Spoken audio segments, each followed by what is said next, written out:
different directions record-wise meet today. The Rams unbeaten, the Eagles looking for their first win of the year, and this is just superb football weather. Temperature at kickoff, 65 degrees. Hi, everybody. I'm Gary Bender along with the coach Hank Stram. And Hank, at the start of the year, Buddy Ryan said we'll win the NFC East. He still thinks they're going to make the playoffs, but the system hasn't kicked in yet. They're making too many mistakes. They are making a lot of mistakes right now, Gary, but I think they're going to get better and better as they progress during the course of the season.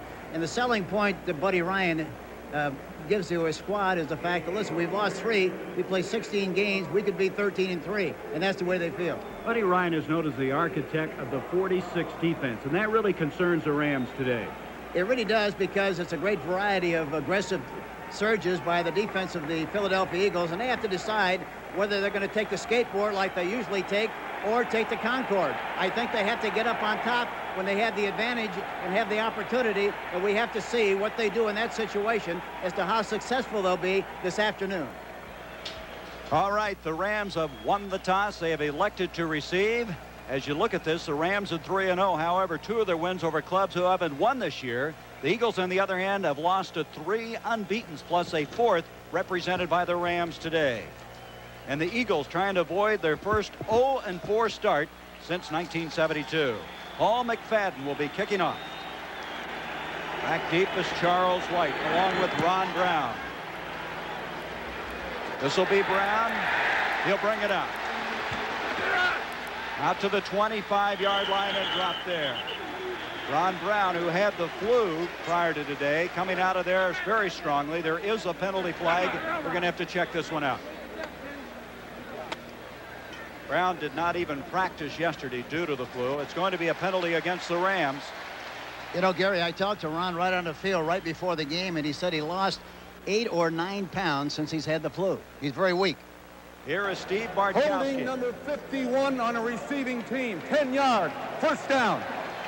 So they will not have good field position as we look now defensively at the Philadelphia Eagles. Reggie White, in the estimation of Buddy Ryan, is the best defensive lineman he's ever been around. Reichenbach, he is the Mike Singletary of this defense. And Wes Hopkins is playing on a bad knee. We'll have to watch it. He's playing at about what he thought was 75% efficiency. Gary, when the defensive backs are off this far, they have to throw in front of the defensive backs as much as they can. There they do it right off the bat. And they come out throwing to Bobby Duckworth, and Duckworth will advance it to the 22. 2 penalty flags going to the air. Roynell Young was over there to make the stop for Philadelphia. Gary, again, I think the way they play defensively, you know, whenever they're off the receivers as deep as they were that time, you have to take advantage of throwing in front. And when they get up on top of you with bump and run, then you got to go up on top. You can't be afraid to throw the ball against this defense and keep them off balance. Tackling by face mask. Ben Tripe Defense is the number referee. 43 grabbed the face mask. That's 5 yards, and that'll make it a first down. Watch Roynell Young, 43. He's making the tackle, and he finally comes up from the backside and grabs the face mask. And so we have a first down now at the 28-yard line. The Rams winning the toss to start this game. Here's Dickerson, and they somehow have got to slow him down, and that's a pretty good start, Hank. Yeah, it really is, and that's why I say I don't want to belabor the point, but I'm going to keep talking about this during the course of the game. We'll find out how much confidence they have in their passing game because, again, the defensive backs that time were way deep, and they ought to throw in front. We mentioned Ron Brown. Brown playing with the flu. He seemingly will be okay. He's least in the starting lineup. Up front, Dennis Hara got a scare a week ago with a knee injury, but he's come back strong wearing a brace on the knee. Second down now, 14 to go for the Rams. Dickerson and Barry Redden, the running backs. Bartkowski had beautiful protection a week ago, this time in trouble, and evidently had his arm hit that time. Greg Brown, number 98, coming in from the right side defensive end spot. Watch Brown now, number 98, makes a stunt on the inside. There you see him. He's out of the picture now. You see White, 92, putting pressure, and Steve Bartkowski has to move a little bit. And any time that you make Steve move laterally, he is not going to throw the ball nearly as well as he does going back straight in the pocket and stepping up and throwing and following through. That's the problem with Steve at this stage of his career. The Eagles last week had 5 sacks in that losing cause to Denver. They hope to come after Bartkowski. 3rd and 14. This time it's almost picked off and in. Intercepted. That's Andre Waters. And Waters to the 21.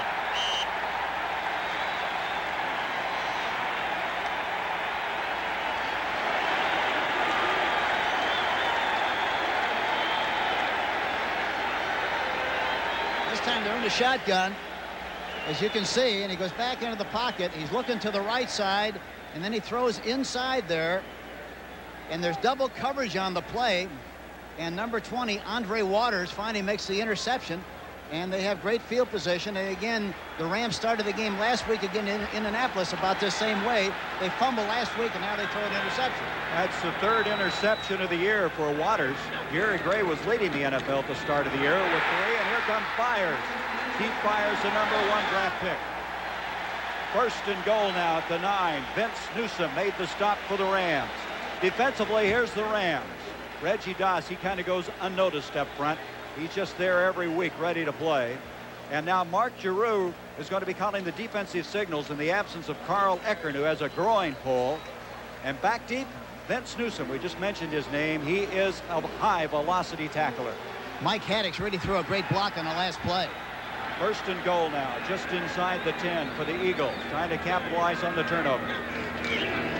Michael Haddix, the fullback, runs into people. In particular, Nolan Cromwell was there first and gets very little, if anything, on that play. The Eagles have had such a tough time running the ball.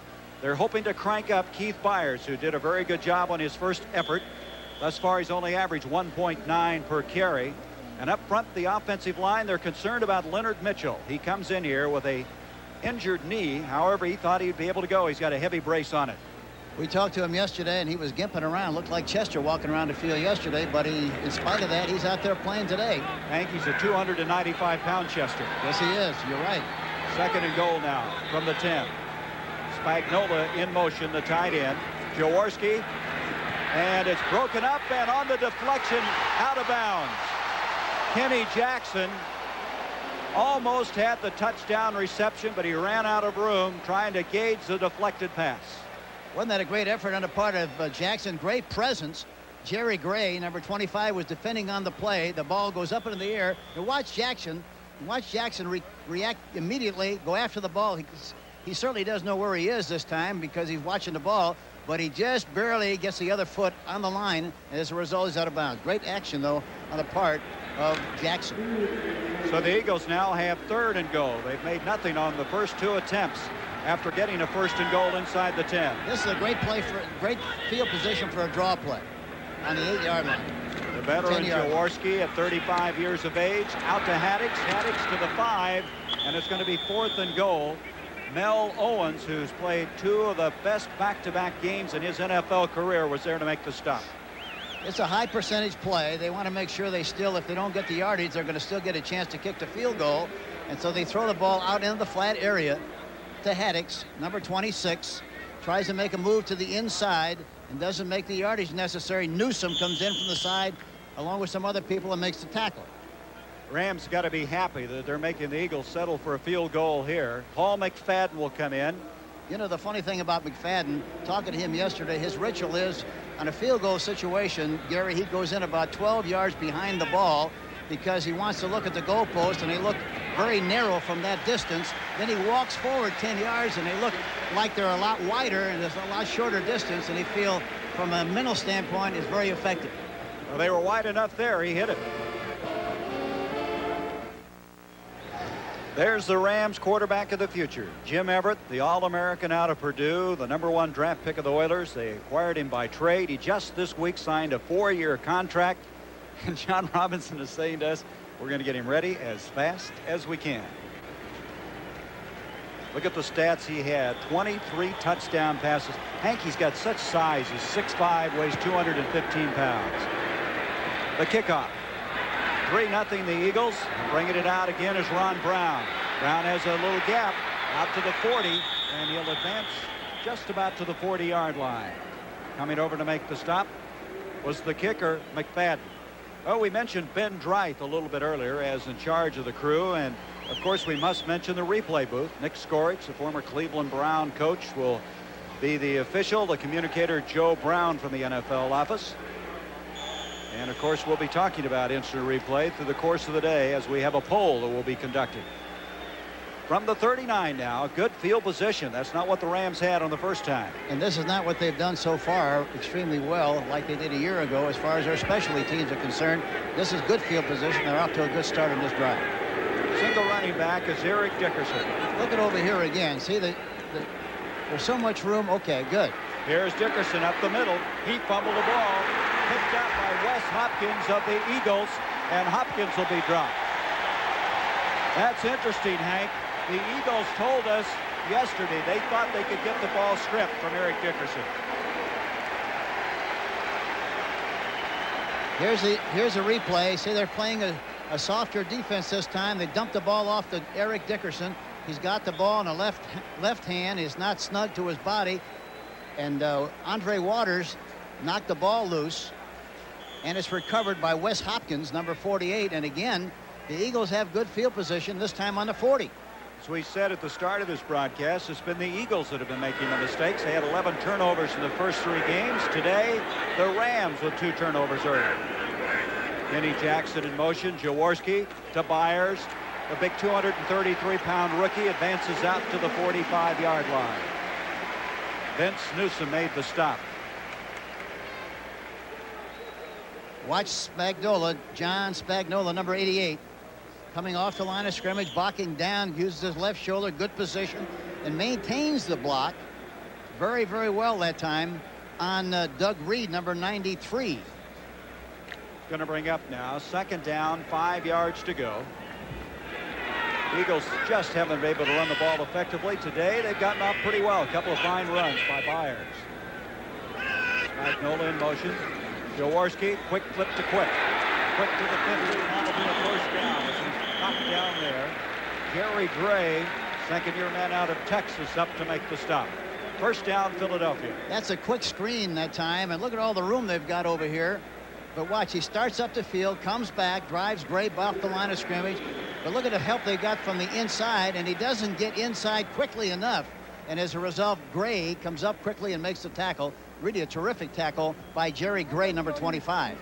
That's when you have guys like Quick, you want to isolate him out there as much as you can, and he made a fine play on it. And it's unusual that on a one-on-one situation that one guy's going to make the tackle, but Jerry Gray did.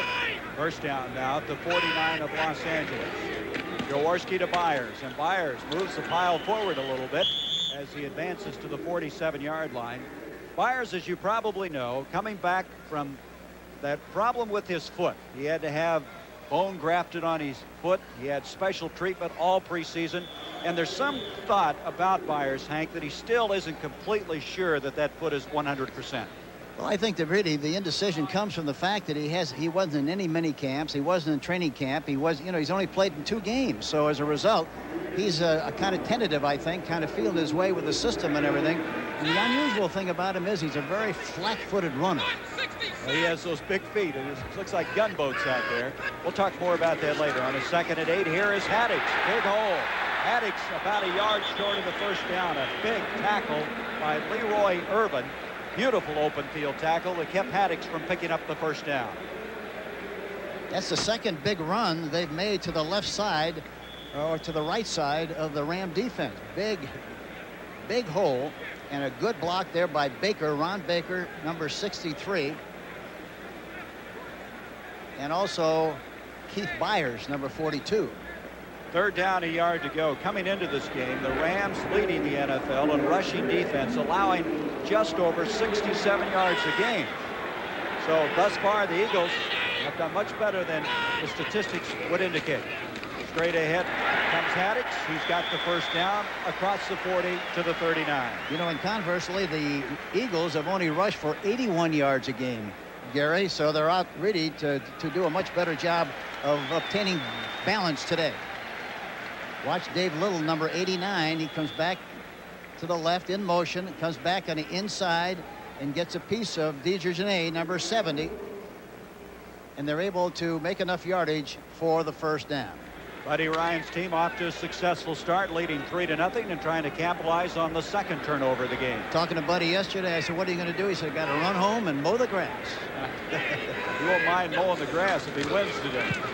Jaworski over the middle. Spagnola Boy, he loves to look to his big tight end, who last week had 4 catches, and this time comes up with another grab. Spagnola is a very bright receiver, goes to the open area between the linebackers, and there he is. He squats right in that area. The ball is high, but he makes the catch, and is finally tackled there by Mark Giroux, Second the down. inside linebacker. Excuse me, Hank. Second down, 2. The thing about Spagnola is that Jaworski, when in doubt, seems to always find this big tight end at 6'4", 235 pounds.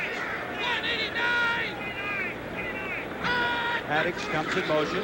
Jaworski looking to Haddix. Nope, going to hit Spagnola again. And Spagnola has a first down catch. Vince Newsom coming up from the free safety spot to make the tackle. Watch Spagnola again. They stretch the defense with by sending a man in motion. He goes right down the hash marks, and the ball is open between the defensive backs, and Newsom, number 22, finally made the play.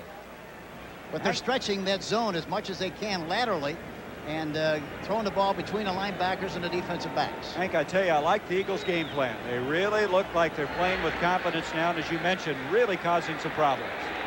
First down now at the 15. Look at all the room they got on the right side here with Gray. Jaworski looking right. There he is. Time pass for Quick, intercepted by Newsom. Nope, he's out of bounds.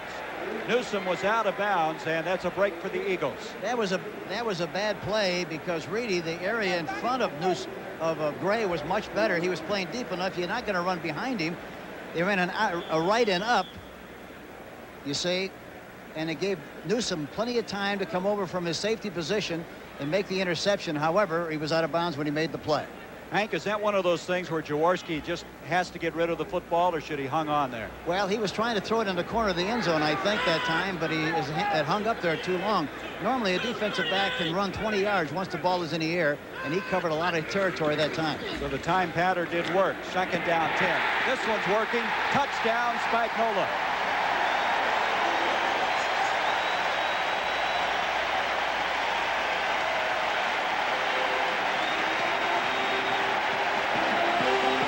Misdirection. Watch Spagnola's line up on the left side. Number 88 comes across underneath the linebackers. Nobody gives him a shot coming off the line of scrimmage. He's wide open. The ball is right where it should be, and he goes through the seam here, lowers the shoulders, and goes into the end zone for the touchdown. A beautiful looking play. Jaworski to Spagnola. 15 yards. Spagnola's first touchdown catch of this year. You see why they put him back in the starting lineup after Dave Little started the first 3 games. McFadden adds the point after. And Philadelphia, looking for their first win, is off brilliantly, 10-0. The Eagles have Byers moving. Their offense is moving. I'll never forget 1984. Keith Byers against Illinois, 67 yards. Watch this run. And he gives to Byers. Byers has the corner. He has the first down, and look out. He threw his shoe. He's running without a shoe with a touchdown. So, shoe or no shoe, Byers is a tough adversary. Kicking off now, the Eagles. Bring it out again will be Ron Brown, and Brown gets it out very effectively again, out to the 35-yard line. We understand Spagnola suffered a jammed shoulder after making that touchdown catch, but he's expected to be back into the game. Elbert Fowles made the stop on the play for Philadelphia. And from the 33, that's where the Rams will have it. The last drive after the fumble recovery, moving 60 yards, 5:18 in time, and Jaworski with a 15-yard touchdown strike. I would imagine people back on the West Coast area a little stunned by the beginning of this game. Unbeaten Rams against the winless Eagles. Philadelphia leading at 10-0. Here is Dickerson. Giving chase from behind was Greg Brown. He'll be dropped into the vicinity of the 39. Andre Waters also up there. Dickerson getting some running room, and John Robinson finding himself down, but they were down last week, Hank, and came back. Well, that's the thing about this team. You know, they have a lot of poise, a lot of experience, and it's early in the game, and normally they respond very well to adversity, and they keep their feet in the fire, and they come back and do a good job. That's going to be a challenge for them this afternoon, because really the fact that this team is 0-3 doesn't indicate really the kind of talent they have. They're a lot better than an 0-3 team, talking about Philadelphia. But as we mentioned, All the teams that they played this year haven't lost a game yet. But they have to throw the ball when they got the corners off like they are right now. Here he is. There he is. That's a good play. Whoop. It's a good play if you catch the ball, Coach. Yeah, he tried to run with it before he caught it. But that's the kind of thing, if they're going to give it to you, you might as well put a mask on a quarterback. It's like stealing. Just keep throwing the ball out there. That's all you have to do. Regardless where you are, if they're out 10 yards, throw the ball out there, which they did well on that last play. So it's going to bring up now a 3rd down and about 5 yards to go. You wonder when you're not feeling well what it does to your concentration. And Brown, of course, we mentioned, battling the flu all week long, just not hanging on there. This time they're going to go from the shotgun. They like to run a draw from the shotgun on some occasions, but I don't think they are at this particular time because the backs are not even with the tailback. Arcowski with time, and Waters almost had another one. Andre Waters, who picked off one earlier, had he had that one, Hank, it would have been 16-0. School would have been out, right? They'd have been ringing the bell because he would have intercepted that one. Look at, and he's got time enough to throw here. Throws outside, and Andre Waters gets good jump. They disguised the coverage is what they did. It looked like man for man. Then they roll into a double on that side. He had a responsibility back behind him by the safety man, and as a result, why he could be reckless and go for the interception. Dale Hatcher with a very fine punt, and Evan Cooper makes the fair catch inside the 20-yard line. And so the Philadelphia Eagles, who haven't won a ball game, right now in command. Eagles 10-0. Hank, they always say that you play like you practice. They felt they had their best week of practice, and look what's happened. Yes, to a man. They all indicated they had a great week of work. But I think also the real fact here is, Gary, that they feel much better about what they're doing defensively, and they feel that all the games that they've lost, they just lost because they made a lot of mistakes. They feel they're capable of playing a lot better. So after a 43-yard punt by Hatcher, Myers tests the left side of that offensive line and advances out across the 20 just to about the 21-yard line.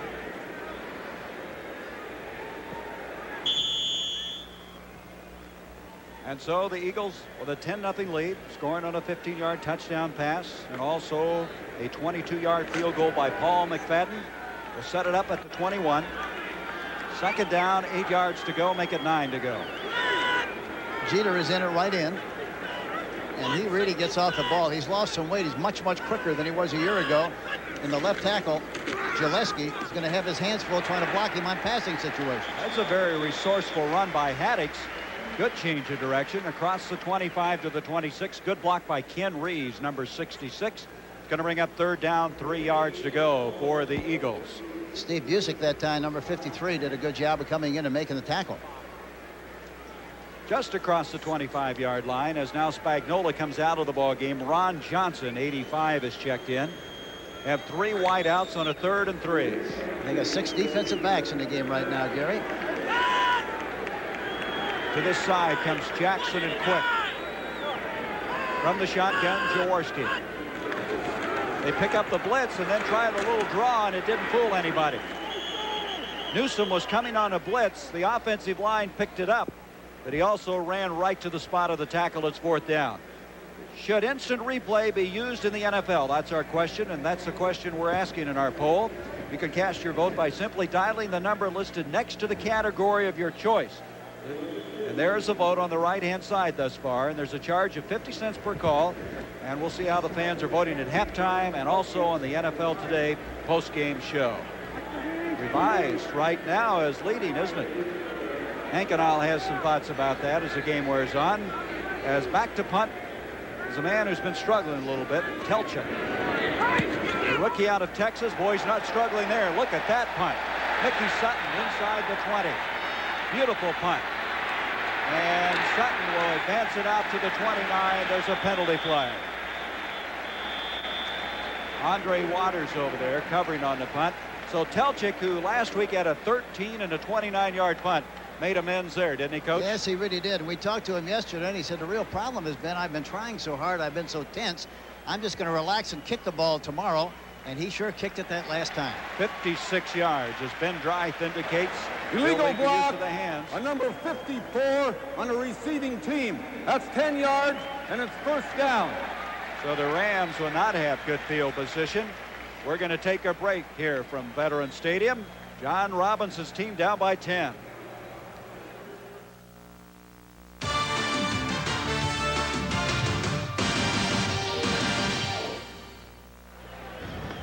One of the keys to this game is slow down Eric Dickerson. You don't stop him very much. He's carried the ball 3 times for 17 yards. 6'3", 218, the size to go with the speed. And right now, he's lined up behind the Rams. They have the ball at the 28-yard line. Bartkowski gives to number 29. Good leg drive will take him to the 30, and the Eagles are aware of his presence. They are swarming him right now. Well, they're keying on him. They say you got to have a head on him. Everybody has to have a head on him, and that's true. But, you know, the thing the Eagles are doing a good job of, they're changing from their 46 to a 4-3, changing coverages, disguising them very, very well.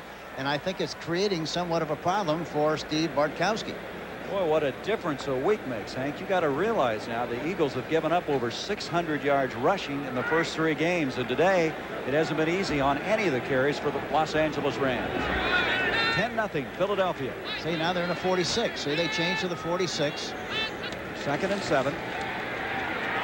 Bartkowski and intended for Barry Redden. There's a penalty flag at the line of scrimmage.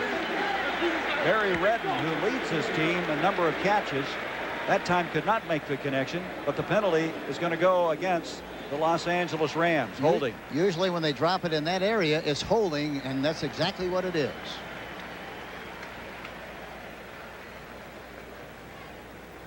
Shows you again, Coach. Statistics really don't mean an awful lot when you look at the way this game has been played. Illegal today. use of the hands on number 56 on the offense. That's 10 yards. 87. 2nd down. I think the other thing is very obvious. I think the Rams like to come out of the chute running the football. That's what they do best. And right now, they're a little bit off the pace a little bit. They're throwing the ball, and they don't look nearly as smooth as they normally look in this situation. From the 21 now. 2nd down, 17. Doug Smith was the guy guilty of holding on that last play. Here's Dickerson again, and again the Eagles are there. And this crowd, which was a little hostile last week on the home debut, has really come back to get into this one. Greg Brown made the stop. This is Veterans Stadium in Philadelphia, the home of the Eagles. Game 4 in this 86 season. And right now, surprise developing. The Philadelphia Eagles leading the Rams 10-0, jumping on them early, as we now have 48 seconds left in this first quarter. I'm Gary Bender along with Hank Stram. As now it comes to a 3rd down, and still 5 yards to go for the first down. Check that, 13 yards to go for the first down. Bartkowski, little pressure, gets it off. Tight end Tony Hunter, but he is downed immediately. They still have 10 yards to go for the first down, and it's 4th down. It seems as though, Hank, the Eagles are ready for anything they can throw at them. Yeah, they play man for man that time, and they had everybody faded in good shape. And of course, you throw underneath, no chance at all to make the necessary yardage for the first down on that kind of a play. And as a result, Bernard Wilson was man for man and made the tackle. Here's Hatcher, another beautiful punt. Back is Cooper at the 22. Nice spinning move, and the Michigan 3rd-year player brings it out to the 34-yard line. However, there's another penalty flag clear at the other end of the field. Kenny Jackson, number 81, really made a great block downfield on that attempted return. Another penalty against the Rams, who are having a very difficult time getting untracked in the early going. We have come to the end of the first quarter, but let's sort this one out first.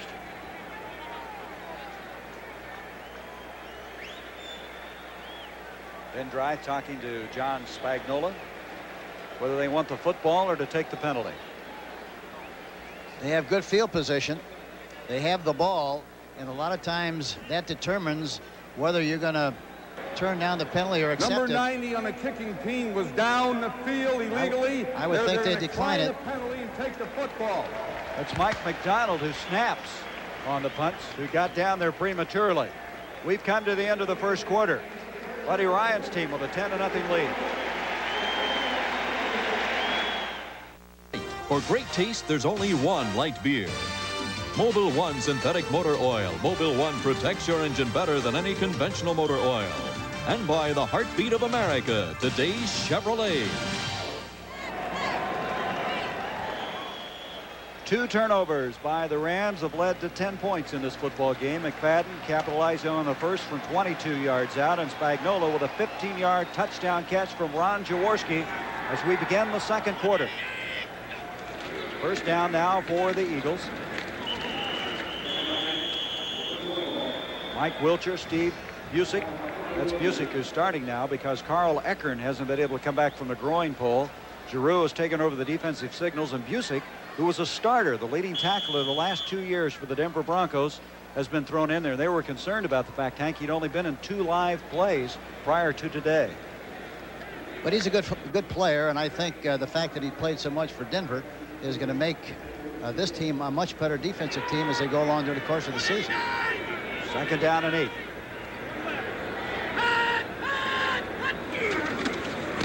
Jaworski.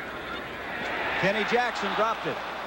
Jackson, who was brilliant last week with 5 catches for 127 yards, just couldn't hang on to this one. I don't know whether Jackson got his head around fast enough on the play. Let's take a look here now. He's just running it down, forcing the defensive back to the outside. No, he got the head around good shape. It's a bad angle. He was going away from the ball instead of coming back for it a little bit. He just missed the ball. He should have made the catch. Yep, that was catchable. Jackson was not the starter the first 3 weeks due to the fact that he wasn't running his routes very well. So on a third down, we'll expect to see this a lot. Randall Cunningham coming in at quarterback.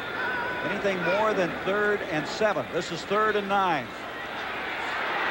Flag on the play as he releases the ball to Ron Johnson.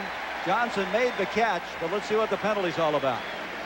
You know, a lot of people have scoffed at this system whereby he goes in on 3rd and long, but I think it's a great idea because he has great scramble ability, has escapability skill, and as a result, he puts a lot of pressure on the defense, and all you have to do is talk to the defensive coordinators about the plan, and they all think it's very, very effective and puts a lot of pressure on. Well, John Robinson Holding offense number 77. That's 10 yards, and it's 3rd down. On a snap. That's Tom Gillespie. Tom Gillespie, number 77, trying to block Jeter. There you see him. He's got him in the vise. There you see him holding as he tries to go by. And that's why they call the penalty on Tom Gillespie, number 77. Played his collegiate football at Purdue University. So it's 3rd and 18 yards to go. I started to say, John Robinson said Cunningham is scary because when he comes in there, you've got to be aware of what he can do. This time, Johnson again, and that's very close to the first down. No, he did not catch it. The official indicating the ball skipped, hit the turf. As an end result, Johnson will not be given the reception. So it's going to be 4th and 18. Now, wait a minute. Yep, they're ruling the ball did hit. One of the officials went running up to indicate the point where the ball made contact with the field. But Cunningham, to get back to bringing him in on those 3rd down and longs, Hank, what does that do to a guy like Jaworski? Does that hurt his rhythm? Does that take him out of the game a little bit? The way they've been pass blocking, when he goes over the sideline, he comes off with a big smile. He doesn't have to worry about getting those shots on 3rd and long. So he's very, very happy about it, I'm sure.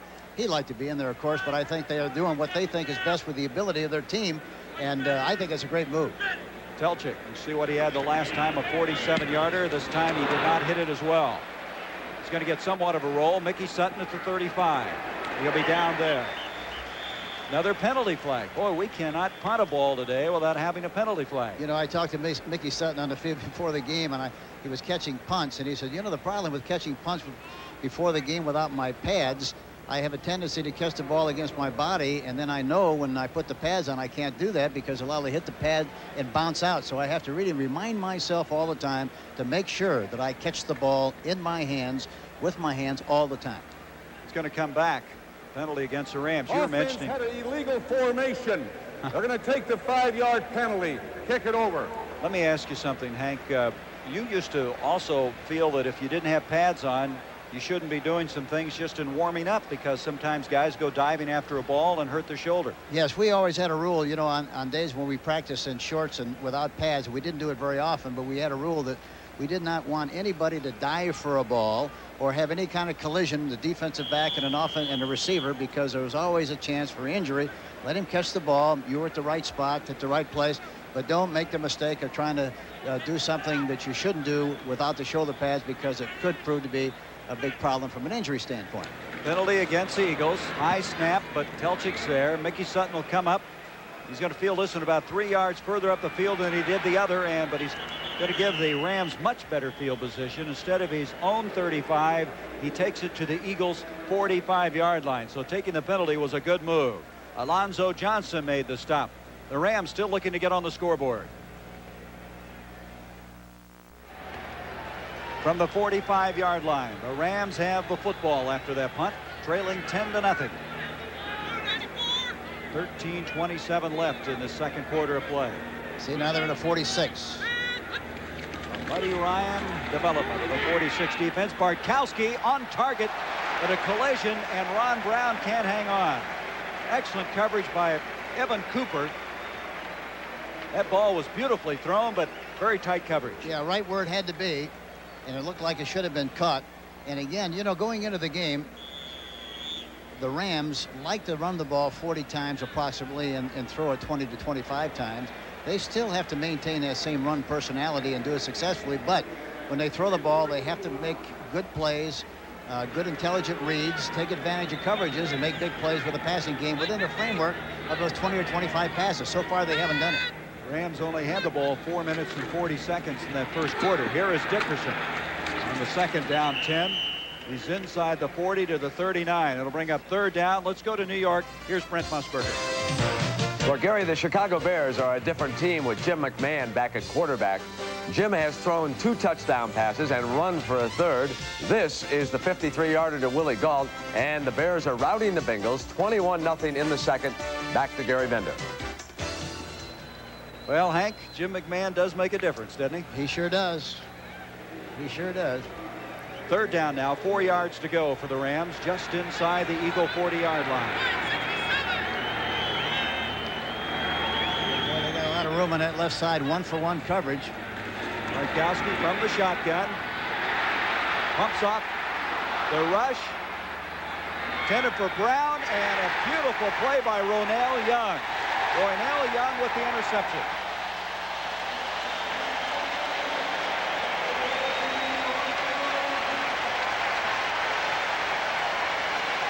What a play here. Now watch Bartkowski looking to his left. He waited a little bit too long. He had one-on-one coverage over there. He's flushed out of the pocket. They missed the tackle. He tries to throw the ball on the run. The ball is hanging up there a long time. And finally, Ronell Young, number 43, makes the interception. And now the Eagles have possession, 1st and 10. 3 turnovers now by the Rams. 1 fumble, 2 interceptions. As you can see, Young, the number 1 draft pick in 1980 for the Eagles, coming up with his first of the year. Young has been plagued by injuries the last 2 years, but he's been playing extremely well, as evidenced by that play. From the 20 now, Philadelphia with the lead and the football. Magnolia in motion. Jackson can't hang on. And Jaworski took a pretty good pop on that play. Doug Reed came barreling through, and Ron, it's okay, but Reed made him realize he was in the vicinity.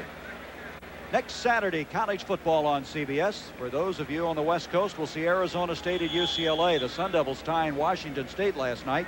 That's 11:30 Pacific time. And those of you in Pennsylvania will see Iowa take on Michigan State, and Heisman Trophy candidate Lorenzo White, who became the Spartans' all-time rushing leader, as yesterday he had 192 yards and 3 touchdowns. Interesting to watch Jeter now on Gillespie. 77 against 77, right against left tackle. A draw play this time. The draw will advance it out to the 25-yard line. It's going to bring up third down, 5 yards to go. Getting up very slowly on that play was Ron Baker in that offensive guard spot for the Eagles. Haddix has really come on, and Buddy Ryan said he's playing 100% better. The thing that he really likes about Haddix is the way he's been blocking. And when you put Haddix and Byers in the same backfield, that's a load. Well, it's a load because Haddix is 6'2" and 225, and of course Byers is 6'1" and 230. So you got a couple of heavyweights back there, and they do a good job of helping each other from a blocking standpoint, as you mentioned. 3rd down 5, penalty flag. Boy, we've had a lot of penalties. Jaworski trying to hit quick, but there was just nothing developing on that play. Looked like Sean Miller that time was offside on the play, number 98. It was a 3rd and 5 before that snap of the ball. Defense was offside. That's going to be 5 yards, and it's also be a first down. First down. Well, Hank, you caught that one. Sean Miller, the guy they call Dirt, who wears the ponytail out there. That time, Dirt was offside. There he goes. He's going to go over, and I'm sure somebody will mention that he was offside. Unusual thing about the Rams so far, they don't make that many mistakes, and that's why they win like they win. Today, so far in the game, they've made a lot of mistakes, and that's why they're trailing like they are at this stage of the game, 10-0. Their 3rd road trip in 4 games thus far. Last year, they defeated the Eagles here in Veterans Stadium. Jaworski, pressure. Wilshire's got him, but he got it off to Haddix. And Haddix trying to get to the first down area won't. Boy, Jaworski really took a shot from Mike Wilshire. Steve Busick eventually made the tackle on Haddix. I think Wilshire, he's great in space. Talking about space, meaning that there's nobody on top of him. If you don't put a tight end or a back on him, he is murder. Got great penetration, made the sack that time, number 54. I think when you play against Wilshire, you better use left formations a lot to have the tight end on his side, because he's murder when he's in space.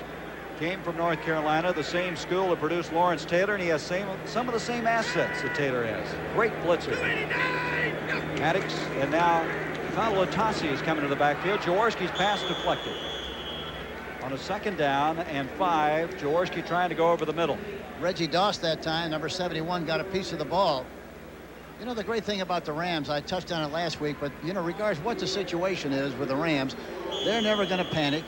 They're going to, you know, play their kind of football, and they say, fine, here we are. You know where we're going to be. You just try to lick us, and they think you're going to make more mistakes than they make, and that's how they're going to win the game. But so far, they've made more mistakes than the Eagles. They've made 3 to be exact. They're just a beautifully coordinated defense. 3rd down and 4 yards to go now for Philadelphia. 10-0. The Eagles in the lead. Jaworski's got time, and he tries to hit Jackson. Jackson late making his break. Leroy Irvin defending on the play.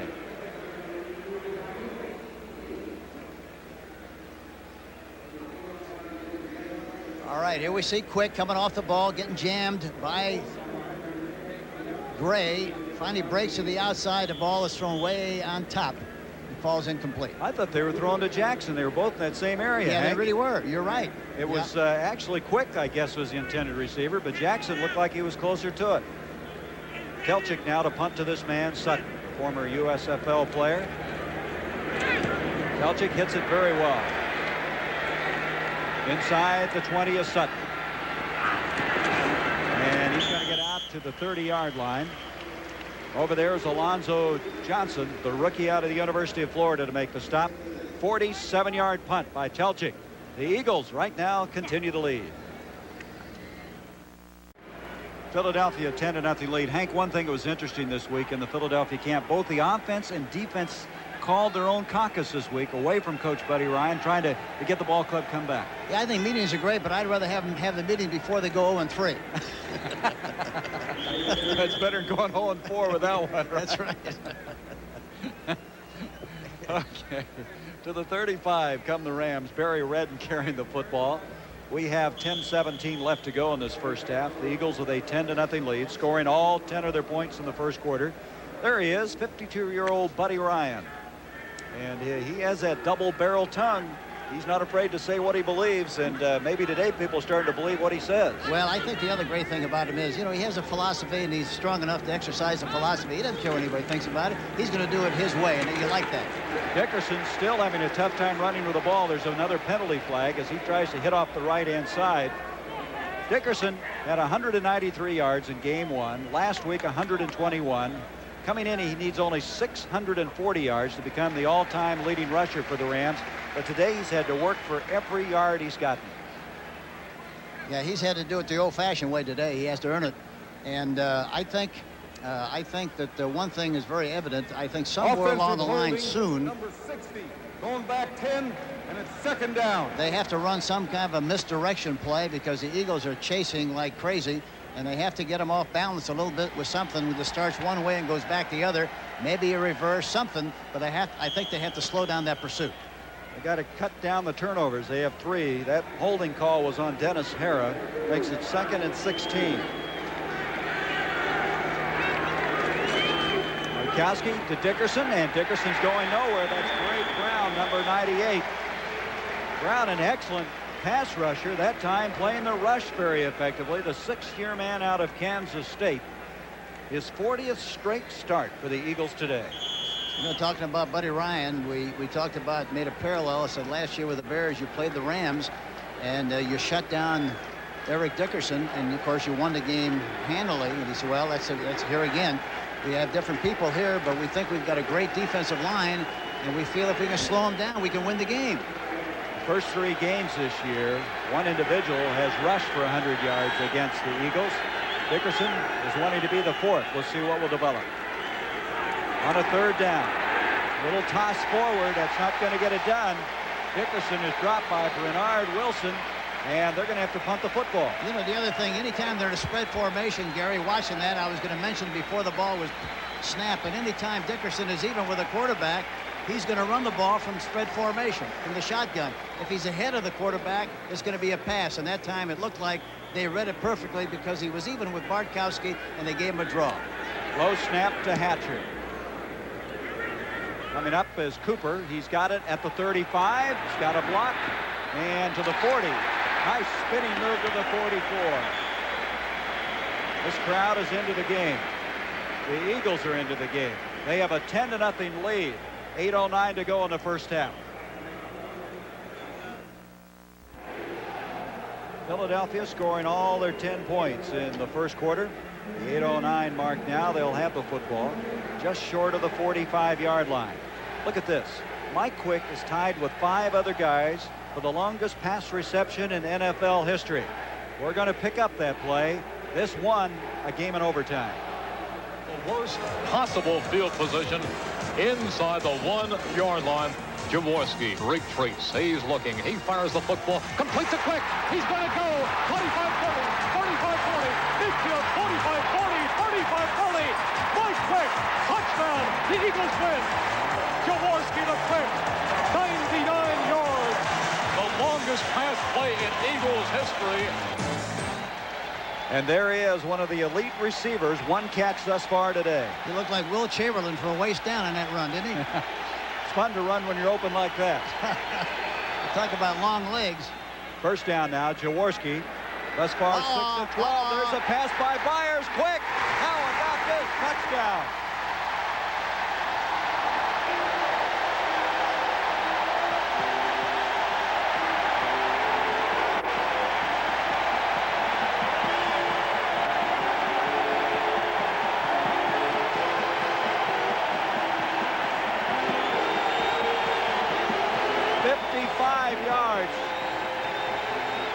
We saw him do this in practice yesterday. He threw it the same way, end over end, but it got there. Look at it. He's out here all by himself. Stops and throws the ball like a hand grenade. Pulled the pin. Got it to Quick, right on the numbers, and it's all over. He walks the dog right into the end zone. I tell you, it doesn't matter how the pass looks if it gets there. Byers threw one at Ohio State. He completed it. And you're right, Hank. I think this one even looked worse than the one he threw in practice, but it got there, and that's all that matters. Well, the great thing about that kind of a pass, you can catch it either end, see? Here it is again. Goes back in the pocket, throws the ball out to Keith Byers. He stops, throws the ball behind to Quick, who is behind a defensive back. Newsome is in hot pursuit, but it's all over. School is out. Here's another look at it. Watch Wilshire. Now he gets caught on the inside. You see blitzing with a tight end in his side. That makes a big difference. He throws the ball over the top. Newsome is in hot pursuit.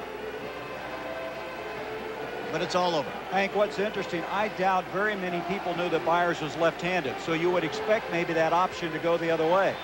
And so they really caught him deep and quick 55-yard touchdown catch. Well, that's what Keith said yesterday. He smiled and he said, you know, not many people know that I throw left-handed, or not many people know that I throw period. I tell you what, they know it now, Coach. That's right. You don't think that film's not going to be shown around the league? Yep.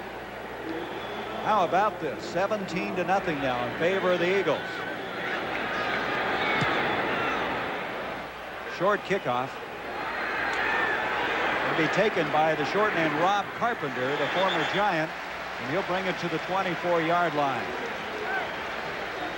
You know, if you look at the score, you'd say which team is unbeaten and which team lost their first three.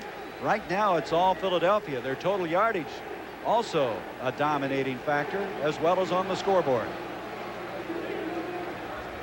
After losing to Chicago, Hank, in overtime, I'm sure that hurt their cause last week against Denver. That had to take something out of them, but they've really bounced back here today. Well, I tell you, the amazing thing about it was, you know, being here like we were since Friday, the attitude of the team has been excellent. You know, you never would dream they had lost 3 games by the way they practiced and the way they talked about their football team and the future of this team.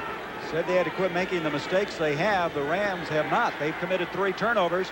There's the pass as they try to build a comeback. Completed to Bobby Duckworth. Excellent catch. It'll be a first down across the 35. Next Sunday on CBS, an NFL doubleheader. It all starts with the NFL today at 9:30 Pacific time, 12:30 Eastern. For those of you now on the West Coast, you're going to see Game 1, Minnesota-Chicago, while those of you in Pennsylvania will see the Eagles take on the surprising Atlanta Falcons. Then in Game 2, you'll see either the Buccaneers take on the Rams or Dallas at Denver. See here again, look at that left side. If they give it to you like that, you ought to keep doing business over there. You see, let's see if now they're coming over here to the right side. Dickerson, nice duck inside, comes back out across the 40 to the 41. Tom Newberry, the rookie out of Wisconsin lacrosse, made a good stop. Wes Hopkins has been re-injured now for Philadelphia. We'll check that out. You can see as soon as he made the play, watch Hopkins comes into the picture, 48. Watch it come over here. He doesn't get a good tackle, but knocks him down. And as he rolls, there he is. Now look at see the way he starts to fall. You could tell he looked like he re-injured that knee. His left knee, they're afraid it was going to become a chronic problem, and the guy who can play that position as well as anybody in the NFL now is being helped to the bench. Found out a long time ago, you're a lot better off to play with healthy players than somebody who has some bad nicks. Good point. 2nd and 6, that one deflected. It was his decision, however, Hank, as to whether he'd play or not. Yeah, but sometimes, you know, you got to make that decision for him because the kid is a great competitor and he wants to play, but you got to realize that, you know, I've been on so many teams where you fool yourself and you live in hope and die in despair for somebody who thinks he should be playing. He's got an injury, and you find out after the game he didn't really play like he should play, and you lost the game. You don't want anybody dying in despair. 3rd down 6 now from the 40. Thus far, the Rams are 0 for 5 on 3rd down conversions. Nothing going very well for Los Angeles at this stage. They trail 17-0. Bartkowski from the shotgun. He gets it off, and Dickerson just can't hang on. Dickerson last week caught 4 passes, and they want to get the ball to him upfield. They want to get him involved in the passing game. And so, with 6 minutes and 56 seconds to go before the end of this first half, this crowd in Veterans Stadium is ecstatic as the winless Eagles leading it 17-0. I'm Gary Bender along with Hank Stram as the Rams have to get rid of the football. Hatcher didn't get into that one very well, but may get a roll. The Rams Norwood band will down the ball at the 27-yard line. We mentioned Hopkins. Let's check him out. He hurt that knee, continuing to try to come back. He told us, Hank, he thought he was at about 75% efficiency. And that was on Friday, and I don't think a day would make that much difference. No, I don't think they jump up 25% in one day. And very frankly, I was very surprised that he was going to play, that he played today. Terry Hogue, who they picked up from the Saints this year, will fill in for Hopkins when they get back on defense. That was only a 30-yard punt that time by Hatcher. So the Eagles have good field position at the 29. For the Rams to get back into the game the way they're playing offensively, they've got to make something happen, make a big play on defense and their specialty teams, but they're struggling offensively. Myers in motion. Jaworski looks him off, comes back to Jackson. Beautiful job by Jaworski, Hank, looking the coverage off and then coming up the middle for the first down toss. See the great thing about Jackson is the fact that now Jackson is catching some balls. It takes a lot of pressure off of Quick. Look, he's looking to throw the ball outside to the right, to the quick, but then he comes back inside and throws the ball to Kenny Jackson, who makes the catch. But again, spraying the ball around to a variety of receivers puts an awful lot of pressure on the defense. 24 yards on that play. Jackson said when they demoted me, it made me hungrier. I decided I wanted to get back in that starting lineup. That looks like they took care of that in pretty good shape. He ate about 3 donuts yesterday. You ate the rest of them. That's right. Here comes Byers trying to get wide. He gets away from Meisner. Boy, that's the Byers I remember, Hank. Giving that leg, take it away. Jerry Gray eventually knocked him out of bounds. And boy, if this guy ever gets it all back together, he can be a franchise player. Well, he's going to be a franchise player. I don't think there's any question about that if he stays healthy. And the other thing that's going to help him be a franchise player is the fact that Mike Haddix had time 26 threw another great block. And if he continues to block like that for him, he's going to make a lot of real estate. Make you a franchise player when guys are knocking those other guys down, huh? Never any mystery. You don't do it with mirrors or magic. You got to block and tackle, and that's what they're doing real well right now. Jaworski's doing well, too. Look at that, 7 of 13. Second down now, 3 yards to go. Protection is there, and over the middle it comes. This is Haddix, the fullback, coming out of the backfield, and that'll be another first down. Steve Busick, 53, up to make the stop. And Jaworski right now, seemingly everything he's trying is working. As you mentioned, he's spreading it around so effectively. Well, the great thing about it is the fact that, really he's getting very good protection. He doesn't have to get out of the pocket. He's hanging in there tough, and I think if you give him time to throw, why, they don't call him the Polish rifle for nothing. He can zip it. What I was very impressed with, Hank, is his leadership during practice all week long. He was the holler guy. He was the guy that kept saying, we've got to make a commitment to learn the system of Buddy Ryan. Well, I think he makes it happen, and you have to have that kind of leadership on a good football team. First down from the 32. Here's Haddix. Haddix will get to about the 31-yard line. Well, we mentioned this poll we're having today regarding instant replay. The questions we're asking on our CBS Sports poll is that you can cast your vote now, and there are the 3 options, and you should dial the number listed next to the category of your choice. Charge of 50 cents per call, and we'll be looking at the results at halftime as well as the NFL Today post-game show. And look at this, 32% yes in favor of it, 44% for revised form, and 24% said get rid of it. Second down now, 9 yards to go.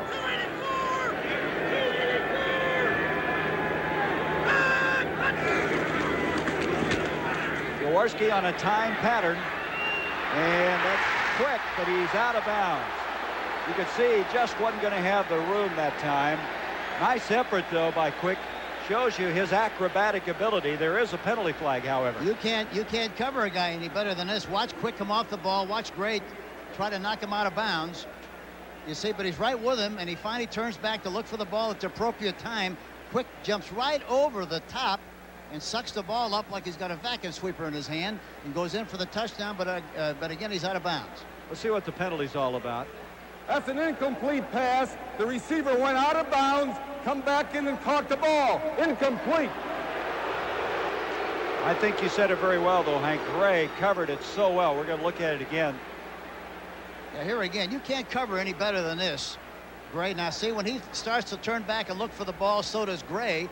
But the leaping ability of Quick is so outstanding that he jumped up over the top of the shoulders and made the catch. But he's out of bounds. See, I was so busy looking at his hand. He's definitely out of bounds. And as the official said, you cannot go out of bounds, come back in and catch the ball if you're an illegal receiver. 3rd and 10, and that means Randall Cunningham has come in at quarterback. The 3rd and long-distance quarterback. You need a lasso for this kid once he starts running around back there. 6'4" out of Nevada, Las Vegas. There he goes. There he takes off. There he goes. And he's going to be very close. He dives. That may be it. There's a penalty flag. He may have gotten the first down. You think he doesn't have some athletic ability? It looks like Greg Louganis on this one. See, that's the thing about him. You put good pressure on the outside, and then, see, he steps up into the pocket. He fakes like he's going to throw the ball, and then all of a sudden he tucks it away while the defensive end is up in the air. And there he goes, scampering down the sideline. Watch him come off the springboard and over the top. He looks like he jumped off a trampoline on that play. What would you give him on that dive? 10. However, it's going to come back, Hank. We've got a penalty against Philadelphia. But again, that shows you what Cunningham does. That scrambling ability, you've got to be awfully nervous if you're the Rams. Yeah, and again, I think you have to give Buddy Ryan a lot of credit for coming up with the idea. I don't think I've ever seen many people do that, but it's a great thought because, again, you want to utilize the ability and skill of the people you have available. Illegal block on number 26 on the offense. We go 10 yards from where the flag was, back 10, and it's still 3rd down. I think Ben's upset about it. Michael Haddix, the guilty party. Let's see if we can pick it up. Bottom of the screen, watch him on 20. Watch it here on Johnny Johnson. Illegal block from the backside. You cannot block from the backside, and that's what he did, and that's what they call the illegal block. Boy, it's too bad because that negates an unbelievable effort by Cunningham, but he'll stay in the football game. Not only negates it, it takes it away, doesn't it? 3rd down now, 9 yards to go. 4:12 left in the first half. 17-0 Philadelphia. Cunningham's going to take off again. There he goes again. And he's very close. Did he get the first down? What an effort.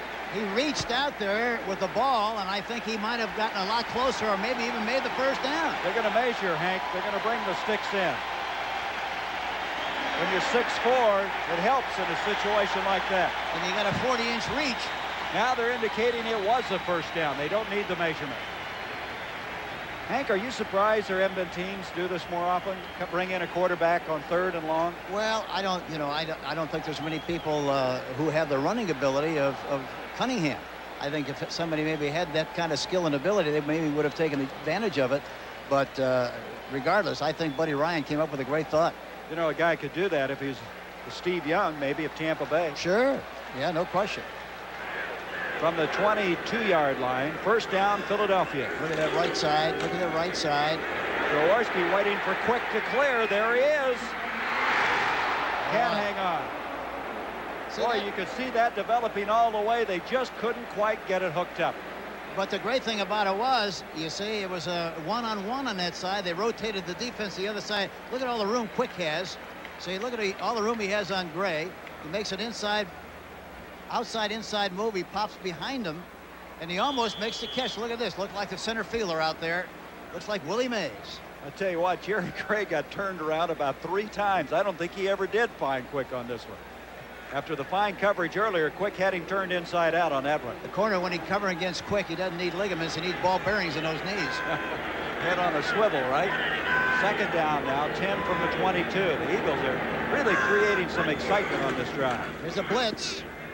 And he got it off to Haddix. And Haddix will get to about the 20. Newsom coming up and stopping him at the 20, where it's going to bring up still 8 yards to go for the first down. That's the problem with a play like that for a guy like Haddix. He catches the ball well, and he's a straight line runner. And even though he has a one-on-one situation in the open field, he can't get away from that one guy. But the veteran Jaworski read the blitz very well, and now Cunningham will come in on a 3rd down and 9. You see the time remaining in the first half. A shocker here. The Eagles leading 17-0 and trying to build on that lead. 3rd down, 8. They got a lot of room on that right side again. Here comes the blitz. Jeter and Cunningham this time is going to be dropped for a loss back at the 24. Gary Jeter came flying through. Then Kevin Green, 91, put the finishing touches on.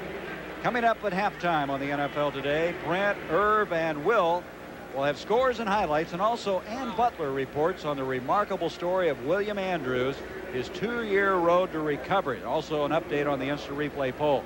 William Andrews, boy, I'm glad to see him back, aren't you, Hank? Oh, really am. And of course, you know, he's such a delightful guy and such a team-oriented guy. He doesn't care. He just loves to play. And he, you know, talking to him in Tampa in a preseason game this year, he was so excited. It was the first game he was going to start and play, and he was like a kid with a new toy. And he just was so excited about just having the opportunity to do what he loves to do and just to play. And he's been doing great. Well, I tell you, the Falcons have been doing great. Riggs, Andrews, we're going to have the 2-minute warning. It'll be a 41-yard field goal attempt by McFadden when we come back.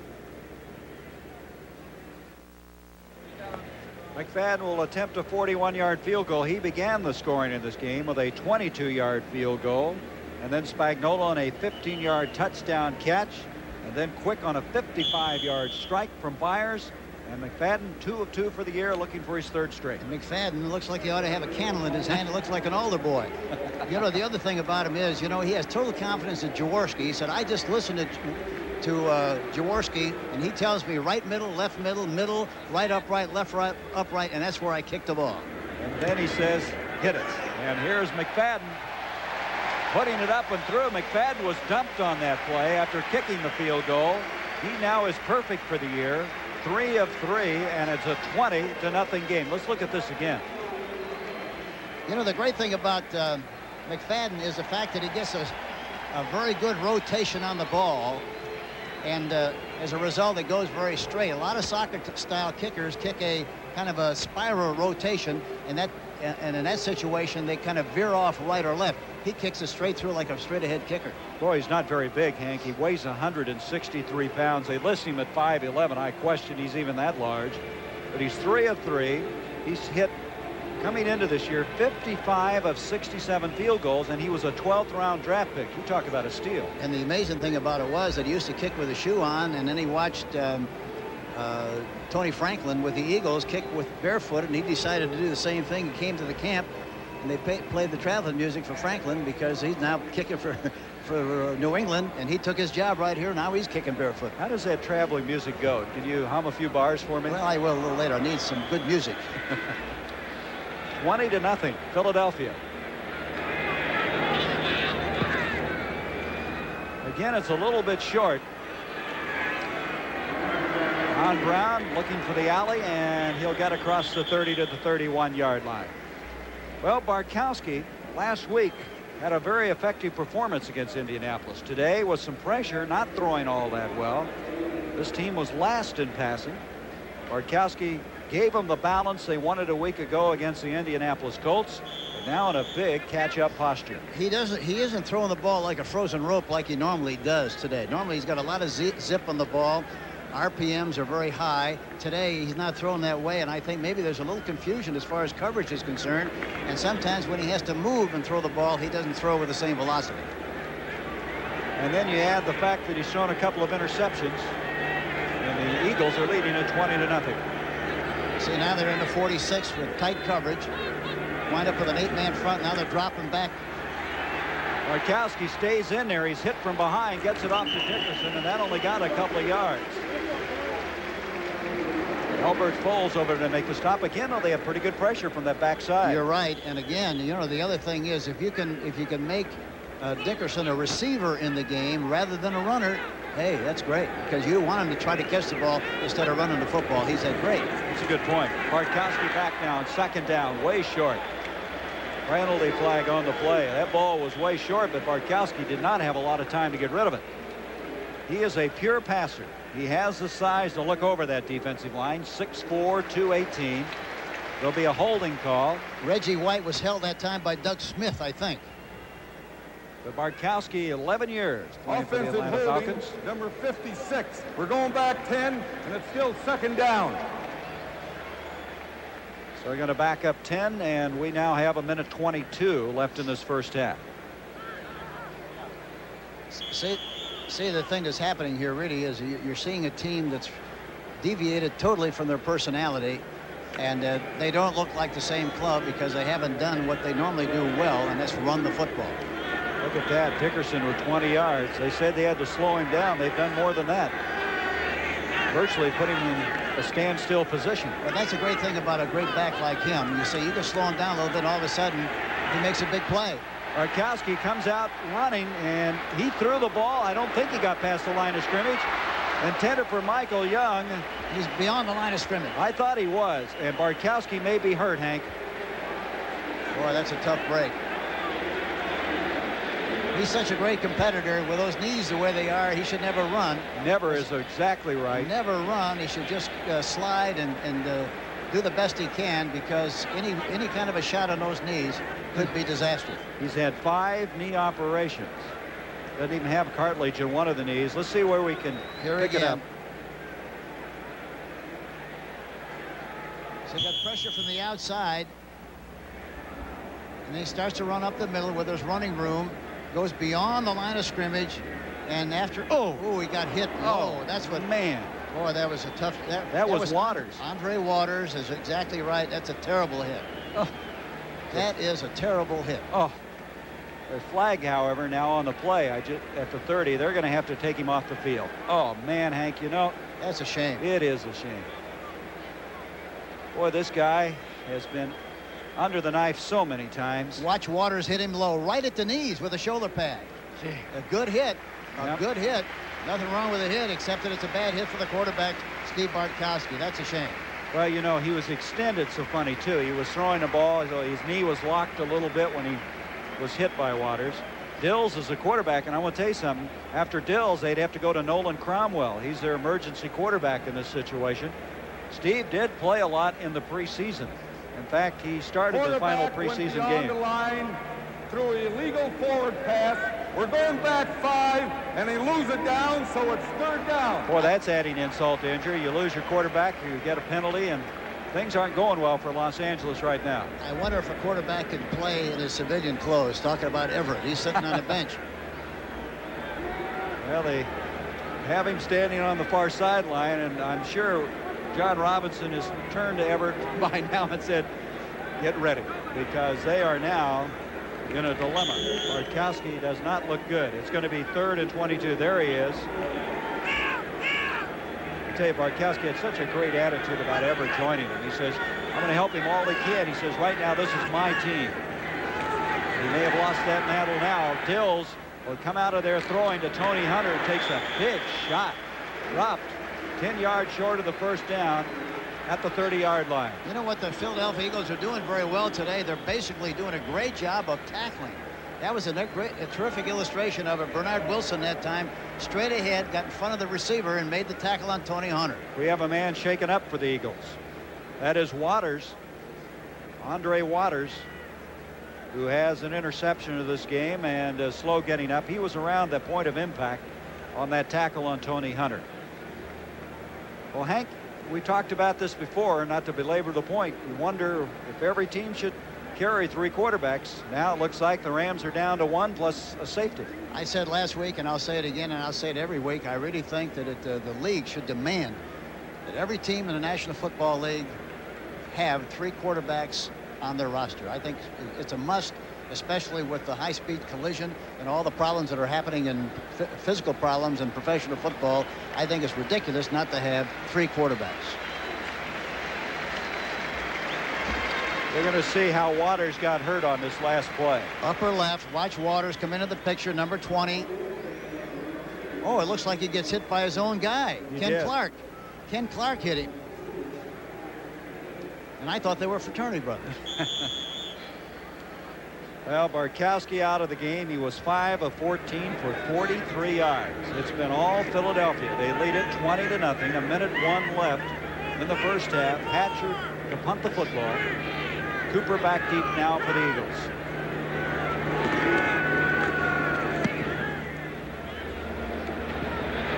Cooper from the 35.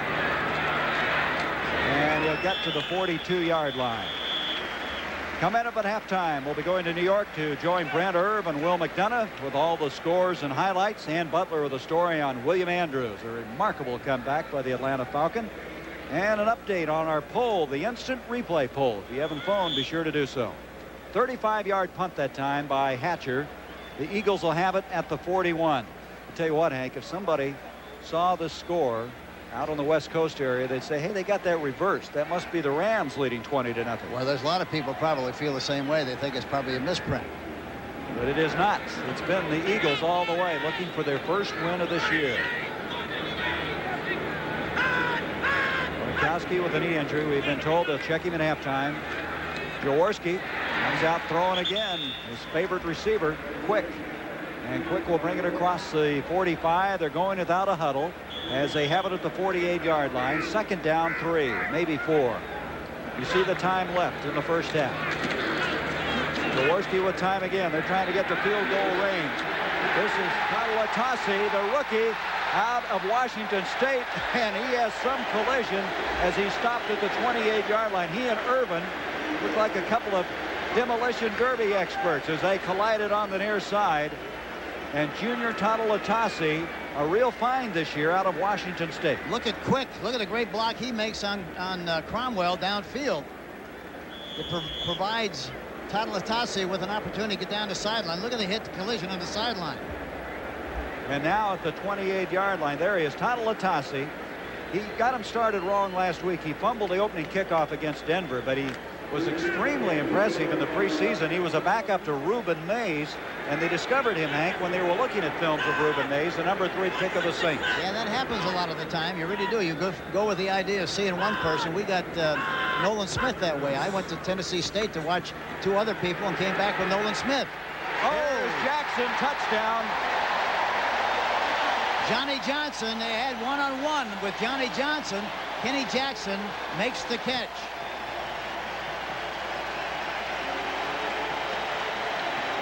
Wow, 27-0. They didn't take very much time after that short punt to get this one in. Say, Johnson's on a line of scrimmage, bump and run. It's tough for him. Look at the longer they run, the farther, and he makes a mistake to look back for the ball before he should have lost where the ball was, and of course Jackson makes the catch. Well, that's double trouble when you've got Quick and Jackson on the other side, and Jaworski has looked so effective today. Ron Jaworski, the veteran, here's his reaction. Look at Jaworski. He's allowed to make the Polish Hall of Fame after that shot. I tell you what, that wasn't a very high five, was it? No, it wasn't. This team is all fired up.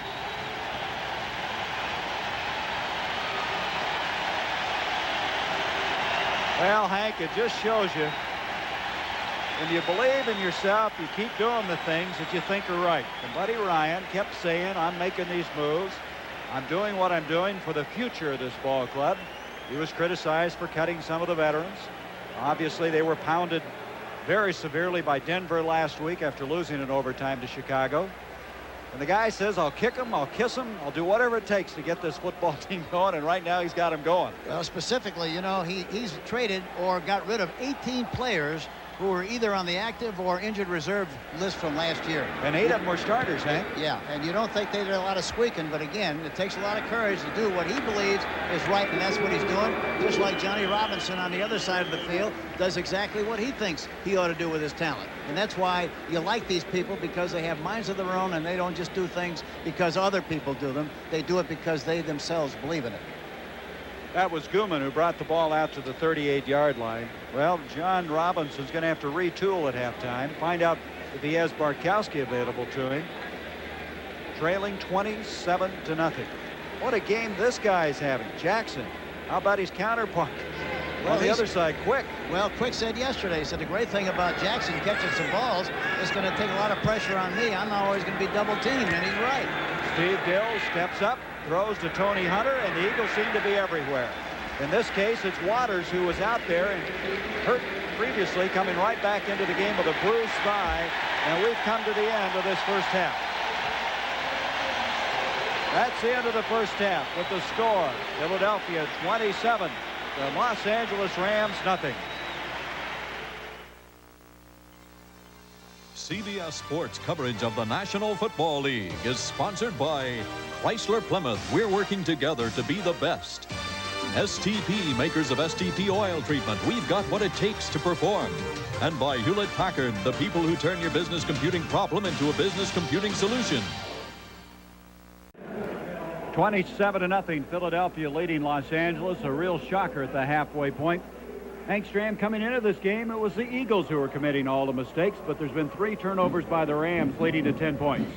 Yeah, that's always a difference. You know, there's never any mystery to what happens, Gary, and I think as we talked at the beginning of the show, you know, the Eagles, they have a lot of very good people on this football team, and I think people in the league feel that their defensive line is the second best pass rushing team in the National Football League, the Bears being first. So it's no accident that they're capable of playing well, and that's what they're doing today, and the Rams are totally out of sync. they can't make anything happen. They haven't done that so far in the first half. Well, that's true. Here's the scoring summary. McFadden with a 22-yard field goal at the 11:19 mark, and then Ron Jaworski moved the team 60 yards, and it culminated in a 15-yard touchdown pass to his tight end, Spagnola. Spagnola, 88, is crossing across the defensive pattern, comes back to look for the ball, makes the catch. The ball's right on the money, and he goes right between the two defensive backs. Watch him here. Goes in for the touchdown, and they get 6 on the play, but a great misdirection play by the Philadelphia Eagles. Well, that made it 10-0, and then the real surprise, Byers rolling out, hitting quick,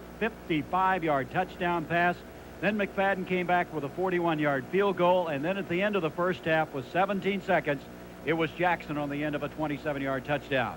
CBS Sports coverage of NFL football will continue after this message and a word from your local station.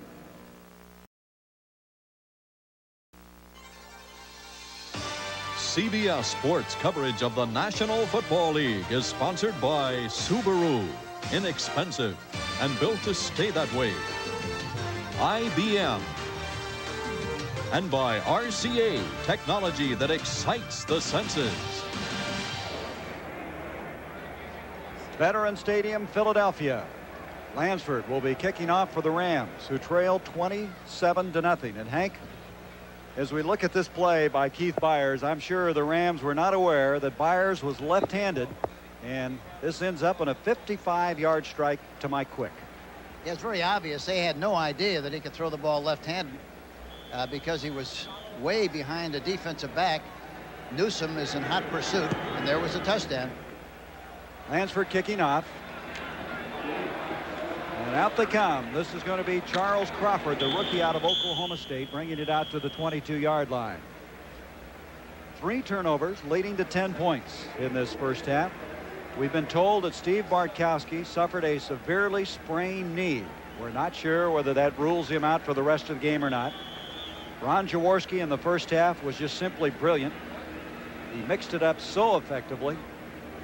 And, of course, his defense doing such a good job as well. It's been a complete domination in this first half. There's his stats, 12 of 20.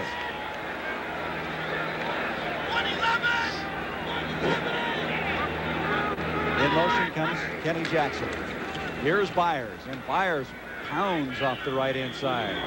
And he is hit head-on that time by Mel Owens. But you can see Byers looks like he's running even harder than what we saw him on films last week. Yeah, he's strong. You know, he's strong. He's got good leverage. And, again, it's pretty tough to knock a flat-footed runner off of his feet. Going to bring up now a 2nd down and 8. Byers, in his junior year before he sustained that injury to his foot, was a runner-up to Doug Flutie that year in the Heisman Trophy battle. He was an heir apparent to win it the next year before the injury.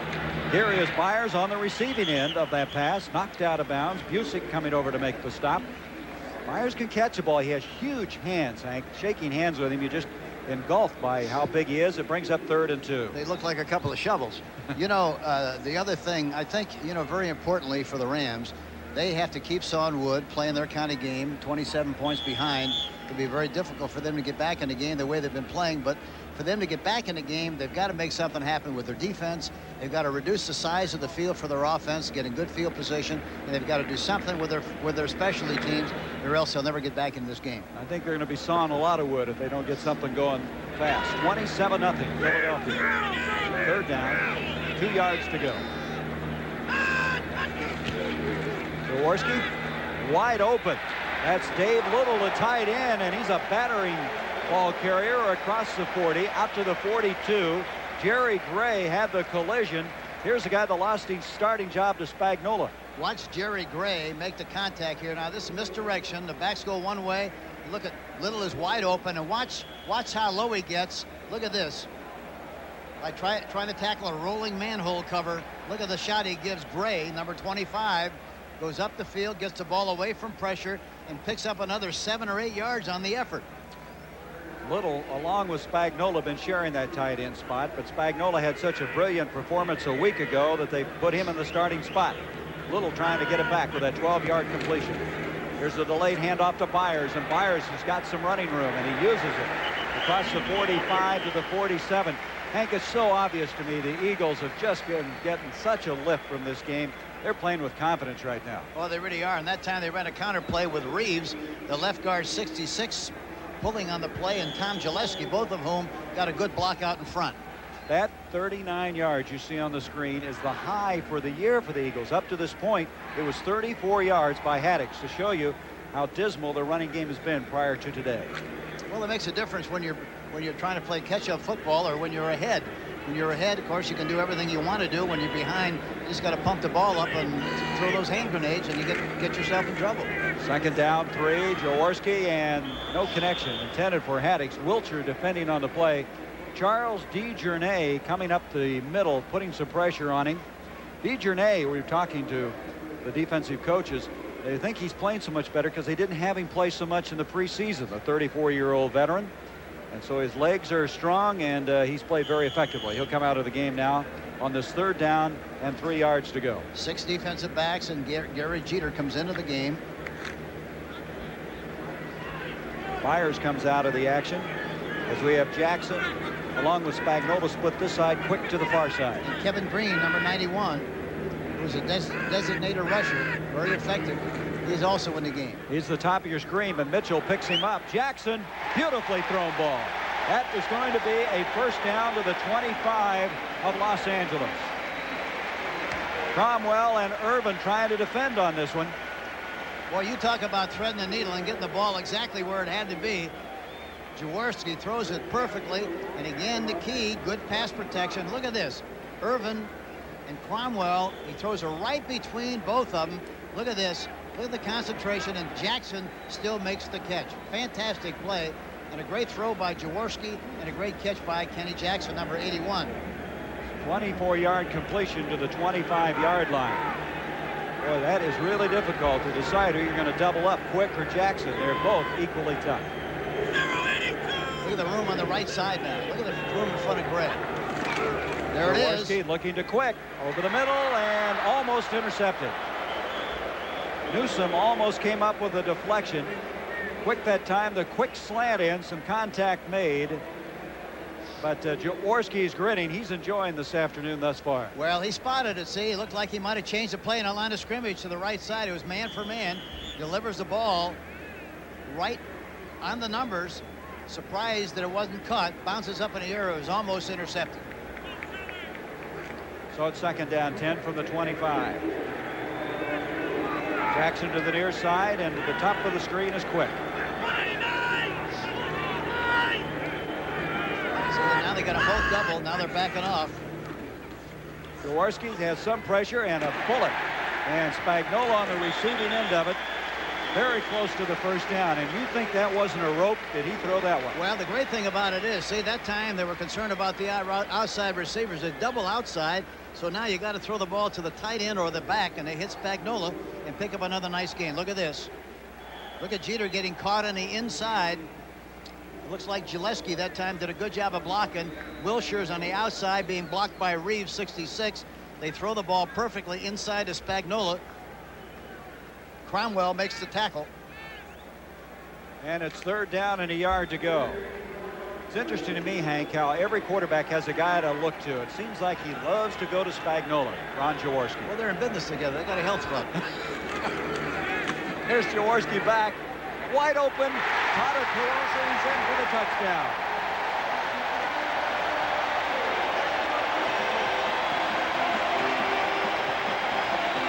Junior Tatalatasi.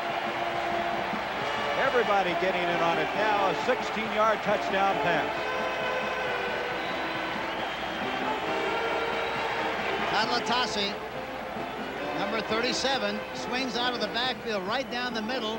Somebody blows the coverage. He looks like he ran right out of the bleachers.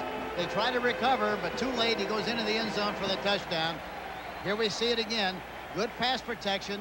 Not a very good fake. Supposed to have been play action, but he goes over to his right a little bit and throws it right down the middle. He's wide open in the end zone for the touchdown. We have a man shaken up on the play. We're going to pick that up for you in just a moment.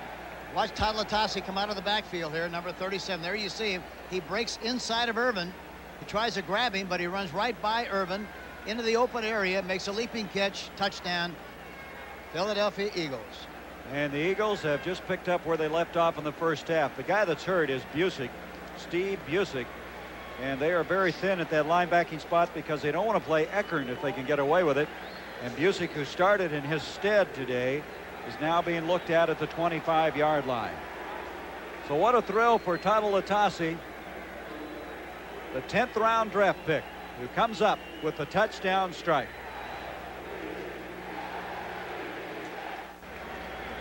Steve Busick, they have taken him off the field. They helped him off, put him on the bench in the far side. They acquired him this year from the Broncos for a number 7 and a number 11 draft pick. He goes out.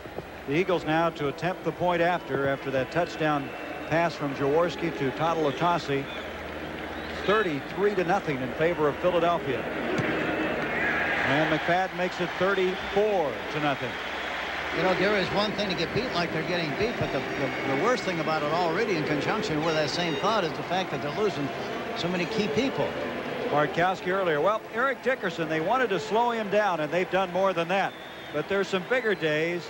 A couple of years ago, he broke the single-season rushing record. Here it is. Dickerson breaking O.J.'s record. He ended up with 2,105 yards, the old record of 2007 by O.J. As Eric Dickerson being congratulated by John Robinson. So there's been some brighter days for the Rams and Dickerson. Today is one of those forget-me days as far as things are going right now. And it's funny how these things happen. You know, we were going along at a great pace one year, and we went up to Buffalo, and before we could really button the chin straps and everything, we were down about 28-0.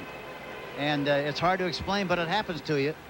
And that's exactly what's happening to the Rams here this afternoon. They're just having a terrible day. That's the only thing you can say about it.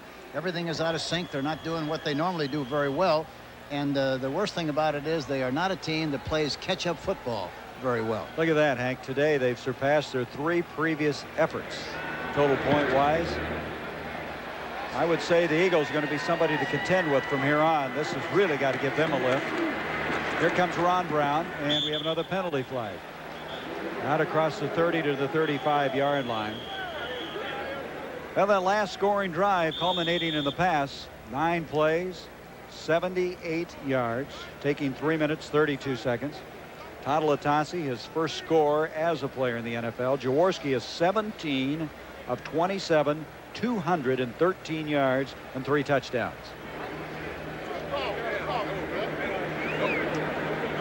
No penalty. We're picking up the flag. No penalty. And, you know, the amazing thing about it is, talking to Jaworski said the one thing we have to do against the Rams, and most teams say this, you have to be very, very patient. Try to get a big play when you get a chance to, but you got to be patient, travel slowly. And they wind up with 2 big plays, which is very unusual against the Ram defense. They're traveling very slowly today, Hank. They really are. From the 32, they pick up the flag. You saw Terry Hogue a moment ago. Looks like he may have sustained some type of an injury. Already Hopkins is out of the game. He was hurt earlier. Steve Dills is the quarterback. Slant in, and it's almost intercepted. Reichenbach, Mike Reichenbach, the middle linebacker, on the deflection off of Duckworth. Dills throws it right on the number to Duckworth inside. There it is. It hits him in the hands. He gets hit right about the time he's putting the ball away. It pops up into the air. It was almost intercepted there by Reichenbach. But those are the kind of things that happen to you when you're having a bad day. Reichenbach trying to be the Mike Singletary for Buddy Ryan. He doesn't have the speed that Mike has, but he's really dedicated to the game. Watches a lot of film. Well, he's got a great schoolhouse. He understands what's going on. Very smart. Second down 10. Steve Dills going to go for a bunch of it this time. And is that in bounds or not? Nope, out of bounds. Michael Young, who's playing with an injured hip, is going to bring up 3rd down 10. Let's look at some of the Eagle pressure on this last play. Dills back in the pocket. Watch the pressure inside. Ken Clark coming in the middle. And Gary Cobb is blitzing on the play. He gives him a shot as he releases the football, but it's out of bounds. Gary Cobb, the veteran that they picked up from the Detroit Lions a year ago. The Rams have not converted any 3rd downs. This is their 8th attempt of the afternoon. Off to Dickerson. And right now, I think Los Angeles would like to get back on the plane, go back to the West Coast, and get ready for next week. But here again, you know, the way they have to use Dickerson now, they have to use him as a receiver, and that's exactly what you'd like for him to have to do if you're playing the Rams, because that means he's not carrying a football.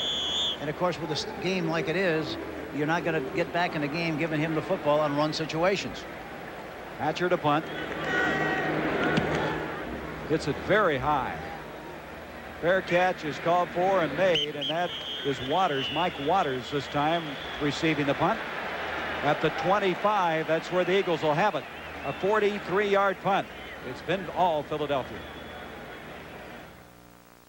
Well, our poll all day long was, should instant replay be used in the NFL? And we understand they've had 146,000 phone calls thus far. You can see the revised form is leading. All right, Coach, I know you've been waiting all day. What do you think? Oh, I think it ought to be left like it was. I think football is a people's game. I think you ought to let the people play. The officials officiate, the coaches coach, and the people in the press box announce the game. It's just that simple.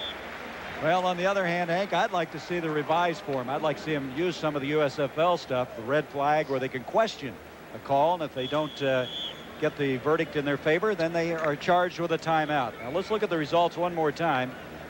30% yes, 44% the revised form, which I'm in favor of. Hank's in favor of the no, and he's in the minority, but you've been there before, Coach, many times. I tell you, another thing, there's no such word as undisputable. They found that in the league office. Put a little pressure on him, huh? Charging out of there is Byers. Byers carrying some people with him. Well, let's bring you up to date. We now have 10 minutes, 8 seconds left to go in the third quarter. Philadelphia with a shocker here in Veterans Stadium as they are leading this football game 34-0. They led 10-0 after the first quarter, 27-0 at halftime. The Eagles coming in here winless, playing a team who had won their first 3 encounters of the year, the Los Angeles Rams. I'm Gary Bender along with Hank Stram as Ron Jaworski and company have had a heyday. This is the kind of coming out party as far as Philadelphia is concerned. Jim Laughlin now has come in at linebacker. We've been told that Steve Busick suffered torn cartilage in his knee.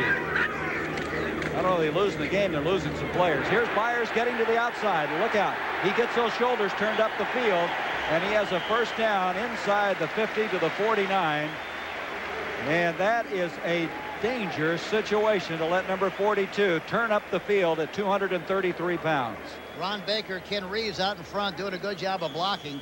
But you talk about turning on the afterburners. He was flying. Woo. He really was flying on that last play. You can see why, Hank, I was telling you yesterday, I thought he was as impressive as any college back I've ever watched. He has the total package. He has 63 yards now on 10 carries. We've been told, by the way, that the x-rays on Bartkowski's knee are negative. So it's been labeled as a severe sprain. First down now at the 49 of Los Angeles.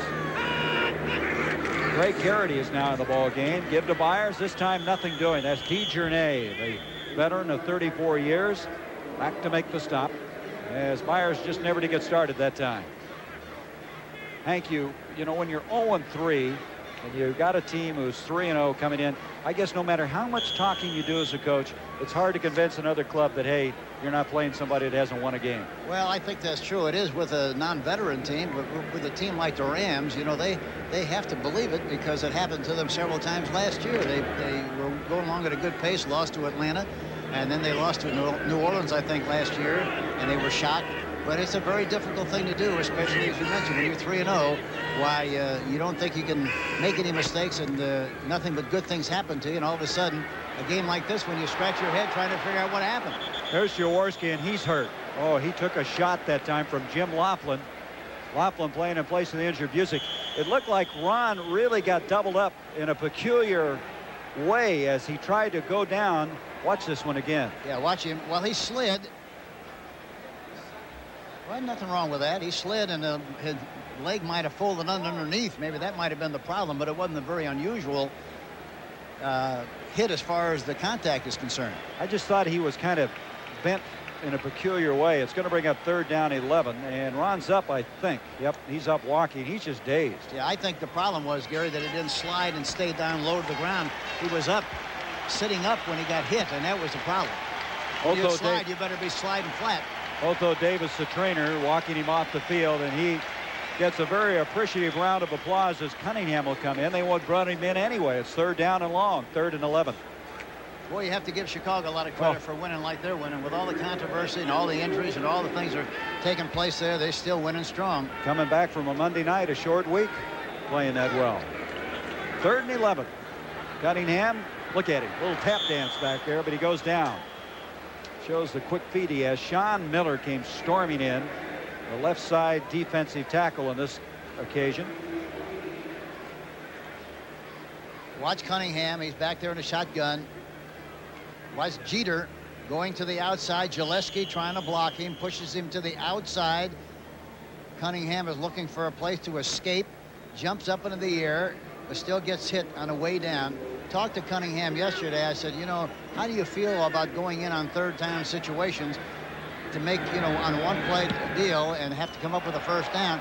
He said, well, it's kind of tough. I have to keep warm on the sideline, but at least I know now when I'm going to go into the game. That makes it a lot easier.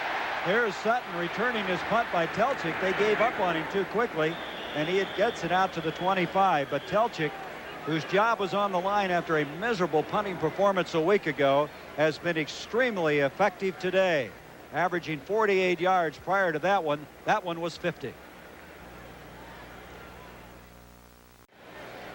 Hank was mentioning earlier the veteran Los Angeles Ram team. You can see they're the oldest in terms of NFL experience, 5.8-year average. On the other hand, in a moment we'll document it, the Eagles very young, as straight ahead football this time. Let's look where the Eagles stack up. They're tied for 3rd with the Bucks. Average 26. The Packers, on the other hand, the youngest, and of course they've been struggling this year. But the thing about the Rams, they've got some age and a place you can handle it. That offensive line, those guys play a little longer. Yeah, they do. And of course, you need so much experience up there, being able to work together and coordinate things together. But they're just having one of those bad days today. It's very obvious. Not talking about the offensive line, just talking about everybody. 2nd down 8. Dickerson trying to get something going. Squeezes out some yards to the 31-yard line. Alonzo Johnson, number 54, their 2nd-round draft pick from the University of Florida, over to make the stop. You know, talking about personalities too, Gary, I think, you know, the Ram personality is a run personality. They like to run the ball 40 and throw it 25. But it's a proven fact from a statistical standpoint that if you run the ball 36 times, you win 90% of the time. The more you run, the more the percentage goes up. They haven't been able to do that today, and it doesn't look like they're going to do it at all. So that's a pretty interesting statistic. They've gotten away from the personality for a lot of reasons. Here's Dickerson. Great second effort. Look out. He almost broke that one. Dickerson out to the 49-yard line. Cooper made the stop. See, that's the great thing about a great back like Dickerson. It doesn't look like he's doing anything. You slow him down, you stop him, and all of a sudden he comes up with a big play just like this one, you see. So you always have to be on guard and always be in a position to get in front of him and make tackles. That time the guy was on the side. Reichenbach was on the side of him. Another side tackle. You can't tackle him unless you get in front of him to make the play. See, another side tackle by Young. You don't make that tackle. Finally, they get him from the backside. 1st down run. This time straight ahead comes Barry Redden. We're going to take a break, go to New York. Here's Brent Musburger. Well, Gary, Tommy Kramer is having a whale of an afternoon for the Minnesota Vikings. This is his 6th touchdown pass of the day to Mike Mularkey. The record is 7. The last to do that, Joe Kapp for these Vikings in 1969. Let's go back to Gary. Wow, the Packers really struggling, aren't they? 42-7, and the Vikings, who had a tough time beating Green Bay in Minnesota. Playing with 2 tight ends now, trying to solidify things a little bit. There's a counter play they like to run. This time they run it with Redden. And Barry Redden, the other half, and he fumbled the ball. He left it at the 40, and the Eagles have it. That is Roynell Young, who came up with a fumble recovery. Roynell, here's a counter play that they like to run. You see Pankey going through the hole. Redden gets through the hole in good shape, and as he hits the ground, the ball pops loose. You know, basically, the turf shouldn't be able to create a fumble. Well, that's what I'm wondering. Did he lose it before he hit? No, it looked like he hit it. As soon as he hit the turf, the ball popped out of there. That shouldn't be. The rule specifically states that the ground can't make it create a fumble. I think Redden agrees with you. He's upset. By the way, we have a new quarterback. Matt Cavanaugh will come in. The prognosis on Jaworski is he was just dazed, and so they've taken him out. Let's look at it again, Hank. Yeah, watch it. Now he's going inside. Roynell Young hits him. Watch. See, and the ball pops out as it hits the turf. I think it definitely was not a fumble. What's that old rule? The ground can't cause the fumble. That's right. There it is. See, as he hits the turf, the ball pops loose. That shouldn't be a fumble. Unless they changed the rules since last week. Well, now, wait a minute. Maybe that's what our delay is right now. Are we having a look at the replay? We'll get a determination on that just as soon as possible. They are reviewing that last play, Hank. Yeah. Now, if Well, you it's were gotta the be- replay official, you would rule it the ball dead at that point. Dead at that spot. That's right. No fumble. That's what I would rule it. I sure would. Well, the way this thing works, And the if they make replay that correction, why I'd go the other way with my vote. the replay official is Nick Skorich. The communicator is Joe Brown. He's the guy that alerts the officials on the field they're looking at it, and the observer is Jim Katcavage. You display, it is not a fumble. There you the go. Rams get the ball at the 38-yard line. Now, you see why the minority are voting in not having the replay. I told you earlier, I thought it was a good rule. No, really, Nick Skorich was up there. I had a nice visit with him before the game. He was one of the really outstanding coaches in the National Football League and does a great job in the officiating vein right now, and he did a good job of making that call. Why is Robinson on the field, Hank? Look at him at the 40. Does he feel the ball was further up the field or it was fumbled, do you think? Yeah, he thinks so, yeah, because it was fumbled down beyond farther, and I think that's where he thinks the ball ought to be placed. I don't know what the ground, that's right. We had that one. The ground cannot cause a fumble. That's the reason I'm with you, Hank. You know all those rules. You'll keep me out of trouble, right? But anyway, I think Robinson felt it might have been further up the field. I think Anyway, basically that's what he's squeaking about, yes. he's squeaking pretty loud, too. From the 42, Los Angeles has it first down. Steve Dills and throws it behind Dickerson. Tough catch to try to make. That was Johnson over there defending again. We told you that Jaworski was dazed. There he is. And so as an end result, Cavanaugh coming in to replace him. But he'll be all right and ready to go next week against Atlanta. What a nice game for Jaworski after the way they have struggled. 213 yards passing and 3 touchdowns.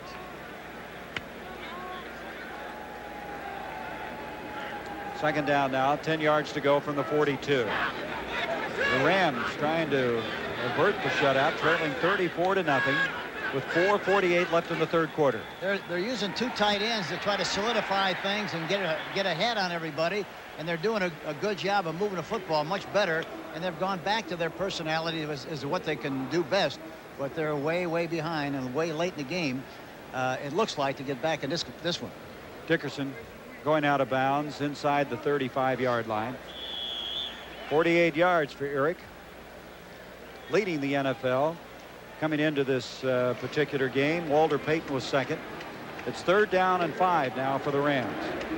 They got the double tight end, 1 back, 2 outside receivers. Creates a different problem for the Eagles. Dickerson going nowhere.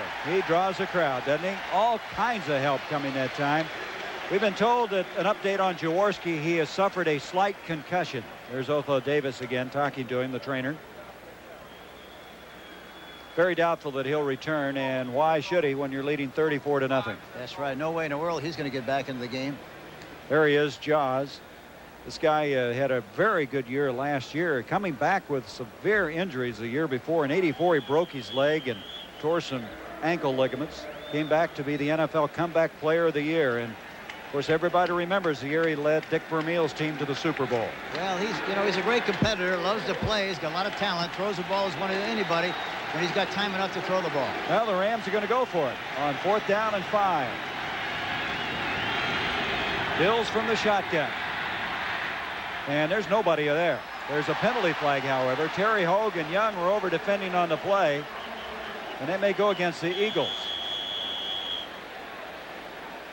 There was no chance in the world for him to catch that football, but we may have had a collision. We also have another flag way over here on the line of scrimmage at the top of the screen. So we have 2 flags on the play. Number 29 on the defense was holding. 5 yards, and that's a first down. Defense was also offside. They were offside and holding. You can't do much more than that, can you, as a defense?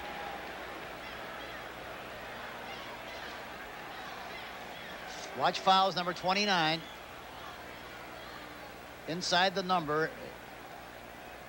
There you see him turning. And he holds on to Young. Young wasn't even the receiver. They were coming more to the side, but Fowles was the guy that they caught. It didn't make any difference. The ball was up in the air. While it's up in the air, you can't grab somebody. So the Rams with a couple of moves in their direction now. The fumble that was ruled not a fumble, and now the pass interference or holding call. And Dickerson, who's had to work for everything, gets to the 25-yard line. Tell you one thing, you know, no mystery again. The Eagles have dominated the line of scrimmage all afternoon, and that's why they're winning the football game. They're really at this stage of the game, and throughout the game, they've done a better job of tackling and being in a position to make the tackle. They've been in front of the ball carrier an awful lot, and that's why they've done such a good job. Don't you think what started all that was the pressure they put on early? They started coming after people, and it just seemed to pick up the whole defense. Well, I think anytime you start with a fumble recovery just like they did and get good field position and get a score, it gives them the confidence they needed, and it makes a big difference. Barry Redden carrying, Gary Cobb on the stop. Next Sunday on CBS, we'll have an NFL doubleheader. The Vikings, you see what they were doing today against Chicago. That's 9:30 Pacific, 12:30 Eastern time. Tommy Kramer with a big day. And Philadelphia, boy, I tell you, this will be a heck of a game. Philadelphia winning today, and Atlanta, they were unbeaten going into this afternoon. All beginning with the NFL today. 3rd down and 3 now for the Rams. Dickerson, there's just nothing there, but he bounces outside. Look at the effort by Dickerson. Andre Waters eventually up to make the stop. And then the second half of the doubleheader, Tampa Bay, who picked up a win on the road last week, will meet these Rams, 1 o'clock Pacific, 4 o'clock Eastern. So Tampa Bay, who had had such a tough time winning on the road, got over that hurdle. And the rest of you will see that Denver game. There's Dick Corey, the quarterback coach, alongside John Robinson. Dick was the offensive coordinator for the Eagles here from 76 to 81.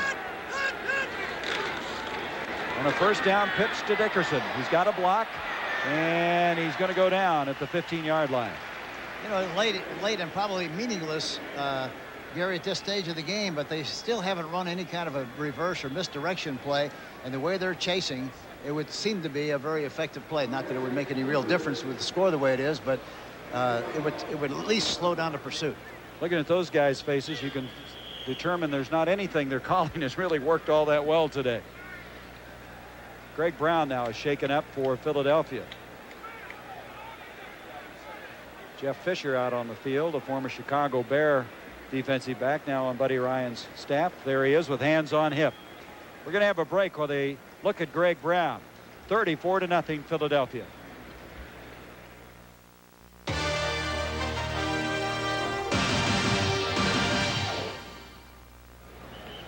Greg Brown walking off the field on his own power. That's good. Philadelphia a 34-0 lead. And college football next Saturday. John Cooper's Arizona State Sun Devils 1-2 and tied 1 against UCLA, rebounding after that Oklahoma setback. The West Coast and LA, you'll see that. And then the rest of it, you'll see Iowa against Michigan State and the remarkable Lorenzo White. They got it. Back to throw. Bills. Touchdown. Nice catch by Ron Brown. Brown made a good inside move that time and broke to the outside on Roynell Young, and you don't do that on Young very often, but he did a good job of selling the inside move, broke to the outside, and Steve Dills threw the ball right on the numbers for the touchdown. Evan Cooper, number 21, was also involved in the play. He's coming off to try to help. There you see it. But he breaks to the outside. Cooper's trying to help on the outside, but he can't make the play. Touchdown for Ron Brown and the Los Angeles Rams. His second touchdown catch of the year. Dills, of course, his first touchdown toss. Lansford point after. He hooked that one left. It's no good. Lansford missing. You know, the first funny thing about that, Gary, last year, we did the game against Philadelphia, and he missed 2 field goals, if I'm not mistaken, on September 15th. He has never missed a field goal on the road since that time. He's kicked 14 in a row. It's ironic that he would miss an extra point back in Philadelphia a year later. Isn't that amazing? Nothing's a give me in this game, is it? Nope. And I never said anything about it before the game. I was afraid that if he did miss it, he'd blame it on me. Well, you talked to Telchik. You helped him. He's been putting well today, but you can see that it just veers off left. Last week, you might recall, in Indianapolis, they didn't get the ball down one time on a point after, and Yeah. so they've got a new snapper. They brought in Mike McDonald to try to alleviate some problems there, but this time it was Lansford who missed. I talked to Mike McDonald on the field before the game, and I asked him what he was doing. He said, well, you know, from the last time I got activated 2 years ago, I had enough money to buy my own business. And so I've been on my own, had my own business, and now I'm coming back, and it's a lot of fun, and maybe I'll get involved in another business for the money I make. Well, he was a fireman the first time, wasn't he? He had been operating there when they brought him back the last time. Played for John Robinson at USC. The only problem was he broke a couple of poles sliding down that brass pole. He could. Cooper brings it out. Rod Carpenter to make the stop. And so now the Eagles with a 34-6 lead, and looks like we have another man shaken up. That is Cooper, who returned that kickoff. Cooper has been playing with a badly bruised elbow, and they'll look him over. We're getting a lot of people hurt in this game. And so the line of scrimmage when we pick up the play will be the 24-yard line. You know, we talked about Philadelphia going 0-3, and some of the press here was starting to get on Buddy Ryan. They said, Hank, the honeymoon may be over. We got to start doing some things. Be interesting to pick up the papers here in Philadelphia this week. Well, you know, we talked about that yesterday, Gary, and you know, it takes some time to put in a new system with new players, and it takes a lot of courage to get rid of a lot of players who you don't think are going to help you on a projected basis. Buddy Young's been in this thing a long time, and the only thing he's worried about, he's not worried about the criticism and what people say. He's just worried about winning football games, and he's going to do what he thinks is best for his people. He talked also about all the adverse comments he makes about his players. He doesn't do that just to be making comments. He does it because he wants to motivate certain people, and they understand it now. They know it, and they appreciate it very much. Keith Byers off the right-hand side out to the 27-yard line. This crowd is really enjoying themselves. Last week it was a very dismal home debut, losing to the Denver Broncos 33-7. This telecast is presented by authority of the National Football League and is intended for the private use of our audience. Any broadcast or other use of this telecast without the express written consent of the Philadelphia Eagles and the National Football League is prohibited. Veterans Stadium, Philadelphia. It's been a very fine day for the Philadelphia Eagles. Winless prior to today, leading 34-6 with 30 seconds left in the third quarter. I'm Gary Bender along with Hank Stram, and this is Keith Byers on a little cutback. And Byers advances the ball out to the 33-yard line. Just short of the first down. Leroy Irvin to make the stop, and we have another player shaken up. It is Irvin. Byers is such a load to try to tackle, and Irvin that time paid the price for it. He's like trying to tackle one of those demolition balls. He's tough, low slung, good leverage. He's hard to tackle. So you can see why Byers is considered to be a franchise player, a 10th player taken this year on the first round. Byers has had a remarkable recovery. They had an ark, a tank full of water this year. They'd lower him down in, and like a racehorse, let him work on his foot without putting any weight on it. Look at the shots. Irvin comes in high and low, his head down, and I think he got a shot from one of his own players. He got caught in a revolving door. There you see him rolling over. Those revolving doors will get you every time. That's right. You got to move fast in those revolving doors before they close. Mickey Sutton will come in and replace Irvin. Irvin worked in a filling station in the offseason, trying to learn the trade, and then eventually bought a gas station in the Los Angeles area. Did you ever pull in there and fill up and get the windshields washed? No, I'll do that the next time I get there. He might give you a discount. Knowing you wouldn't pay anyway. That's right. Third down, a yard to go. Eagles wedging it forward, and it appears as though they got it. That was Cavanaugh, straight ahead. And we have come to the end now of the third quarter with the score. The Philadelphia Eagles 34, the Los Angeles Rams 6. We now pause for a word from your local station. This is CBS. CBS Sports coverage of the National Football League is sponsored by Miller High Life. Miller, made the American way since 1855. And by Oldsmobile. Oldsmobile quality. Feel it at your nearest Olds dealer. The Eagles have it first down now at their own 35-yard line, and they lead it 34-6. Cavanaugh, the quarterback, fires, ducks in, ducks out. And Johnny Johnson runs into him. Well, the play that certainly took the Rams by surprise. It was 10-0 at this stage. And here is the Keith Byars to quick pass. It's a recess play. Stops and throws the ball end over end. Quick is behind the defensive back. Newsome goes in for the touchdown. That really did move the game wide open. 17-0. That came at the 8-minute mark of the second quarter. There's the thrower. Where's the receivee? Is he still in there? He's still in. There he is, right there, Mike Quick. There is Haddix. And Haddix looks like he might have a first down. Out to the 45. Newsome made the stop. Hank, when things are going well, everybody runs harder. The blind sustains their blocks a little bit longer.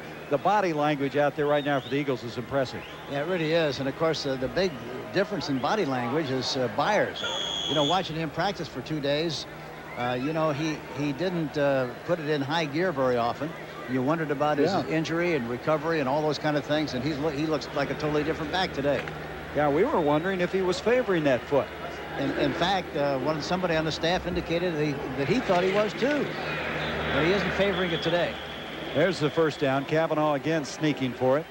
Cavanaugh has good size. He's 6'2", 212 pounds.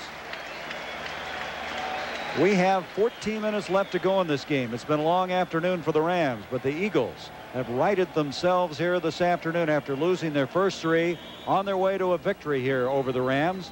I'm Gary Bender along with Hank Stram as Philadelphia started out in a hurry, taking a 10-0 lead after one quarter, led at the intermission 27-0, now lead 34-6.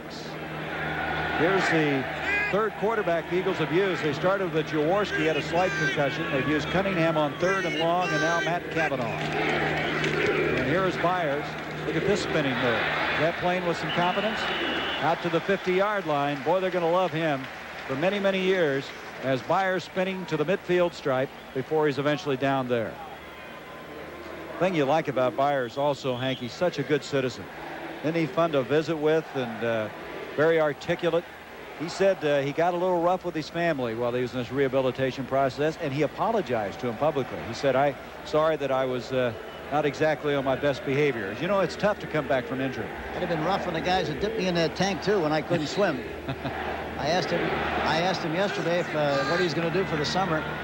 He said he didn't know why. I said, "I wonder if you want to be a lifeguard."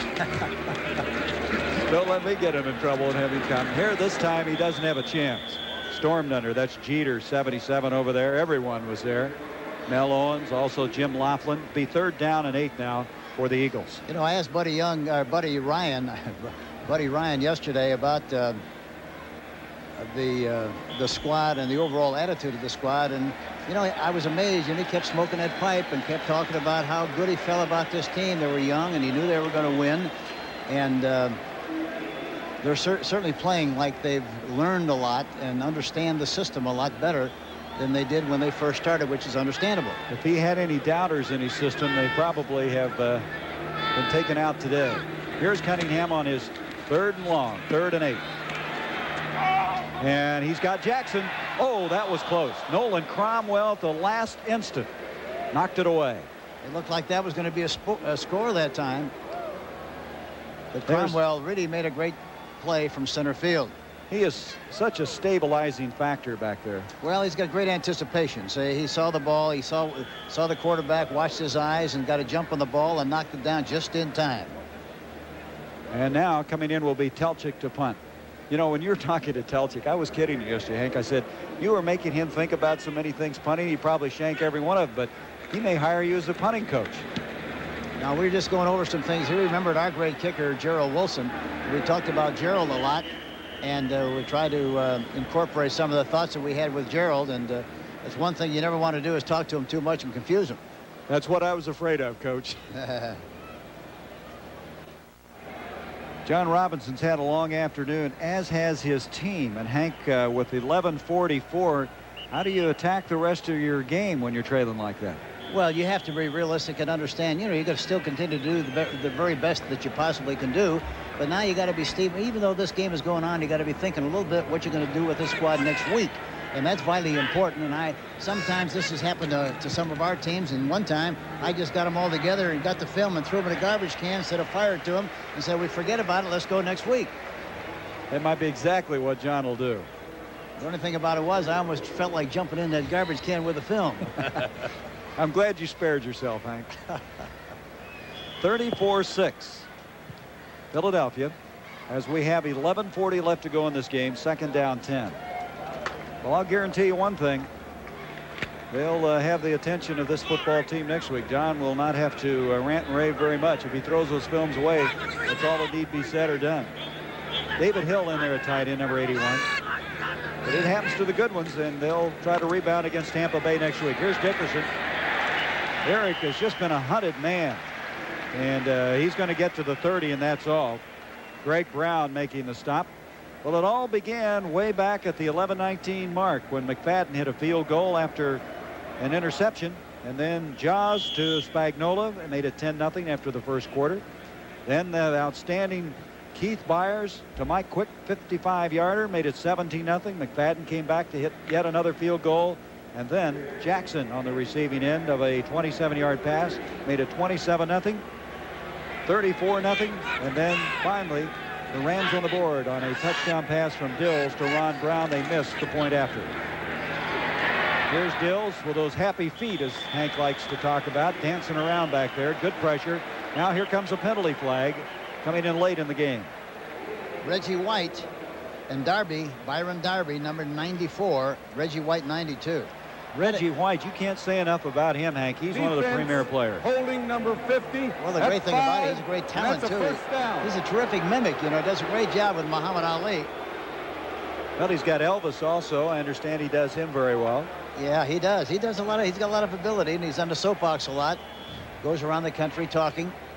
And as big as he is, when he talks, they listen. They sure do. And Buddy Ryan said if you were going to build a defensive lineman, this is it right here. He's got it all. Speed, runs a 4.69 40 for a guy that weighs 285 pounds. Here's Charles White, who had such a brilliant game against the same team last year. He had 144 yards against the Eagles. Greg Brown on the stop. Hank, I want to remind you, after the game, I want you to be with us. Join us here on CBS Sports for coverage of the America's Polo Championship. The best of Argentina versus the best of North America. That's championship polo coming up later today on CBS Sports. I worked on a polo farm one time when I was going to college. That's what's happened to you, huh? You need any tips on that sport? Let me know, huh? My career didn't end there. It was close. My legs are too short to get up on that horse. It's long ways to fall, right? Long way to fall, right.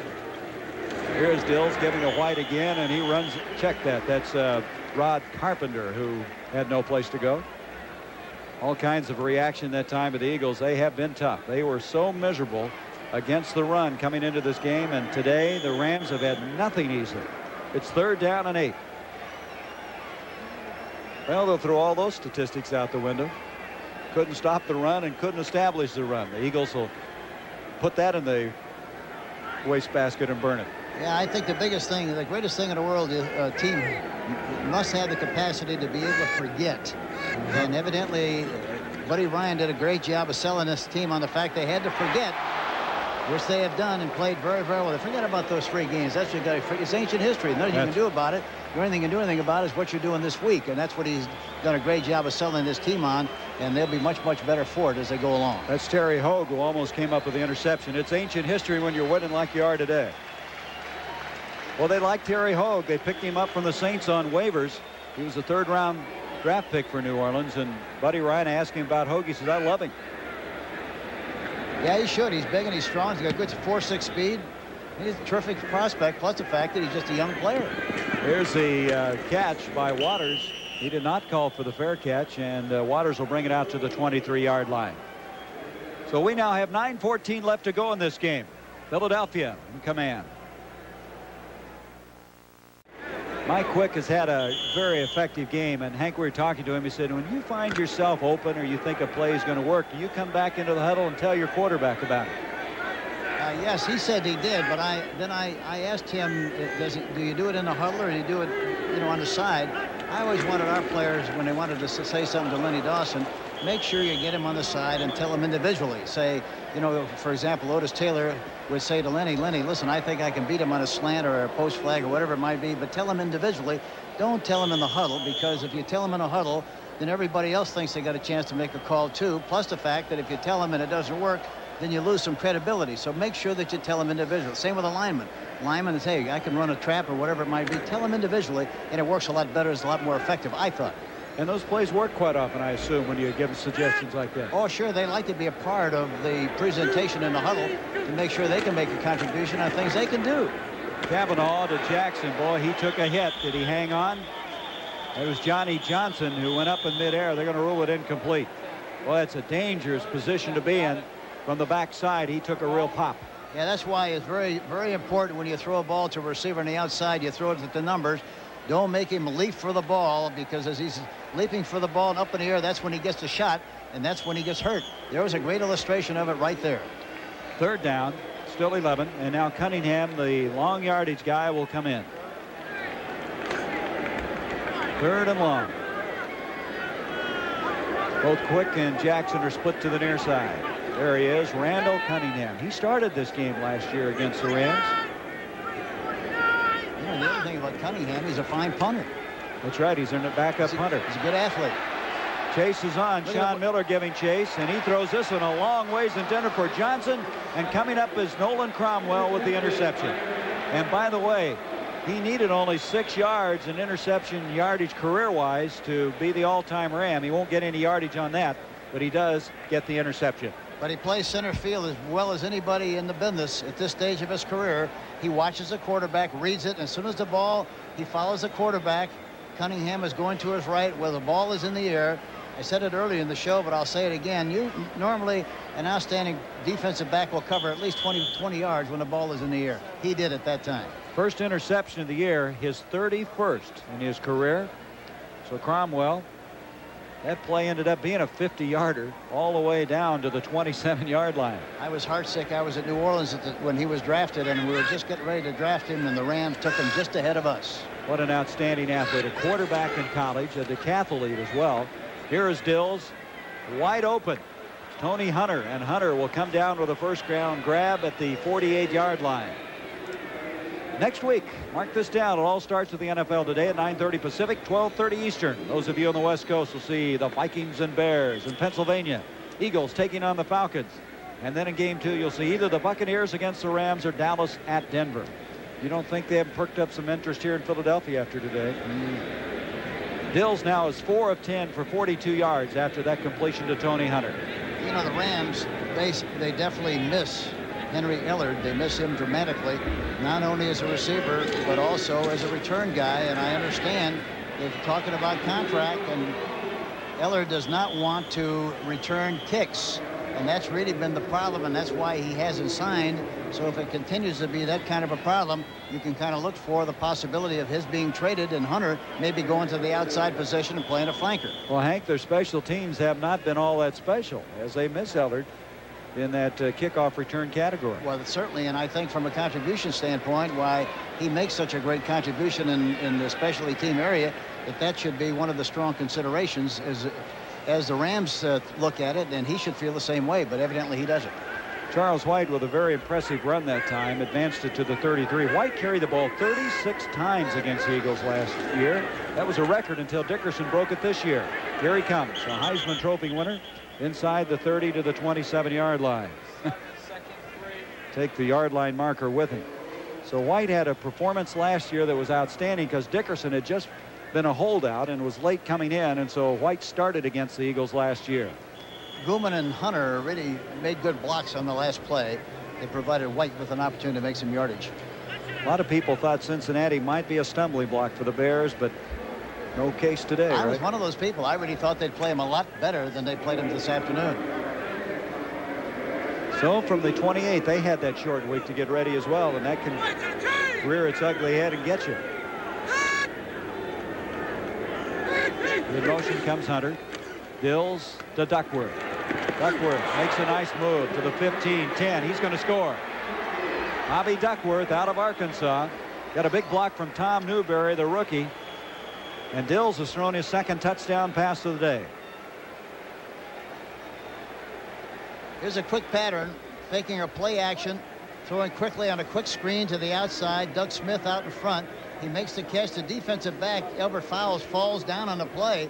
And Duckworth makes a good inside move very decisively and goes into the end zone for the touchdown, and they get 6 points in the play. Well, Steve Dills, in relief of Bartkowski, has done a very commendable job.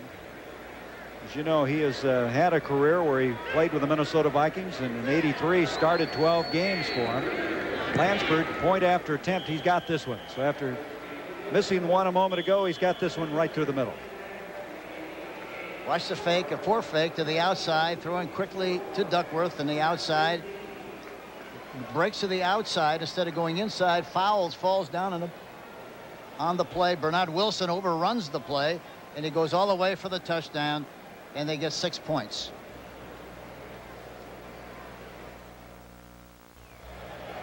Well, we can look, excuse me, Gary, we can look for an onside kick here. With 7:13. Tommy Kramer had a big day today, Hank. He had 6 touchdown passes, and he and the surprising Vikings will take aim on that NFC Central Division lead, as Kramer throwing here to Anthony Carter, the exciting wide receiver for the Minnesota Vikings. They'll be facing this guy, Walter Payton of the Bears, who we mentioned a while ago were putting Cincinnati away. Walter Payton, the all-time leading rusher in the NFL, and Jim McMahon will be back. It's the Vikings and the Bears here on CBS Sports next Sunday. Well, they didn't get it, Hank. No. They didn't go for it. Thought they might. This is Toto Latasi, who will advance it out across the 25-yard line. I think they figured that since everybody was up there close, and maybe that discouraged their thinking about maybe trying to kick an onside kick. Well, that last scoring drive after Cromwell picked off the pass, 4 plays, 73 yards. Dills with his second touchdown strike. One earlier to Ron Brown, and now one to Bobby Duckworth. Duckworth was shut out last week, didn't catch a pass. They wanted to get him more involved in the offense, and they did on that play. Line of scrimmage, the 27. Cavanaugh, the quarterback. We have 7:05 left in this game.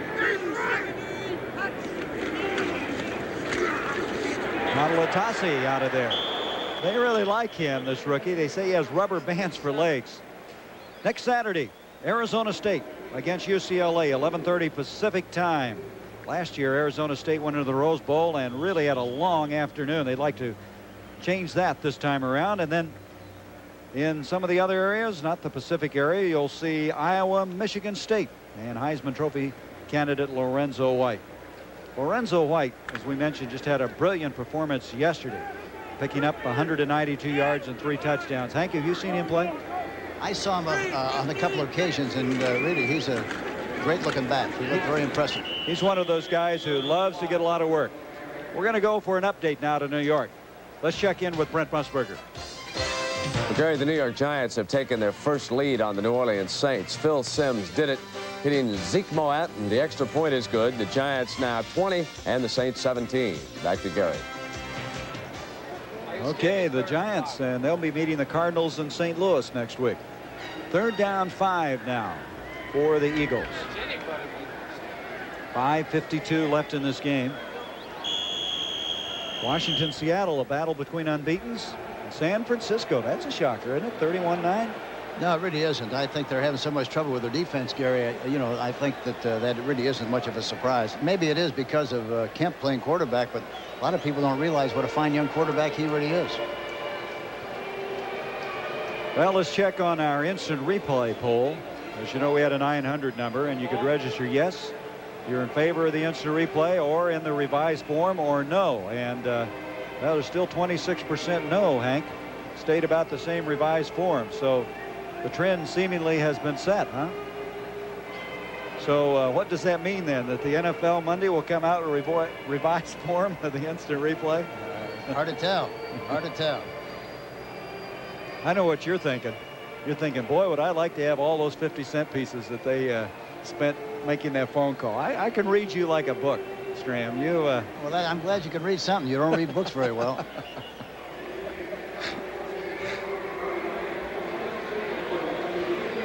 Tonight on CBS, we have 60 Minutes and the season's premiere of Murder, She Wrote, and also Under the Influence. 3rd down 5 now as we come back. Cavanaugh from the shotgun. On target. That is Quick again. Quick has the first down out to the 47-yard line. Tim Fox made the stop along with Vince Newsom. So everybody's getting into the act today. That's a 15-yard strike.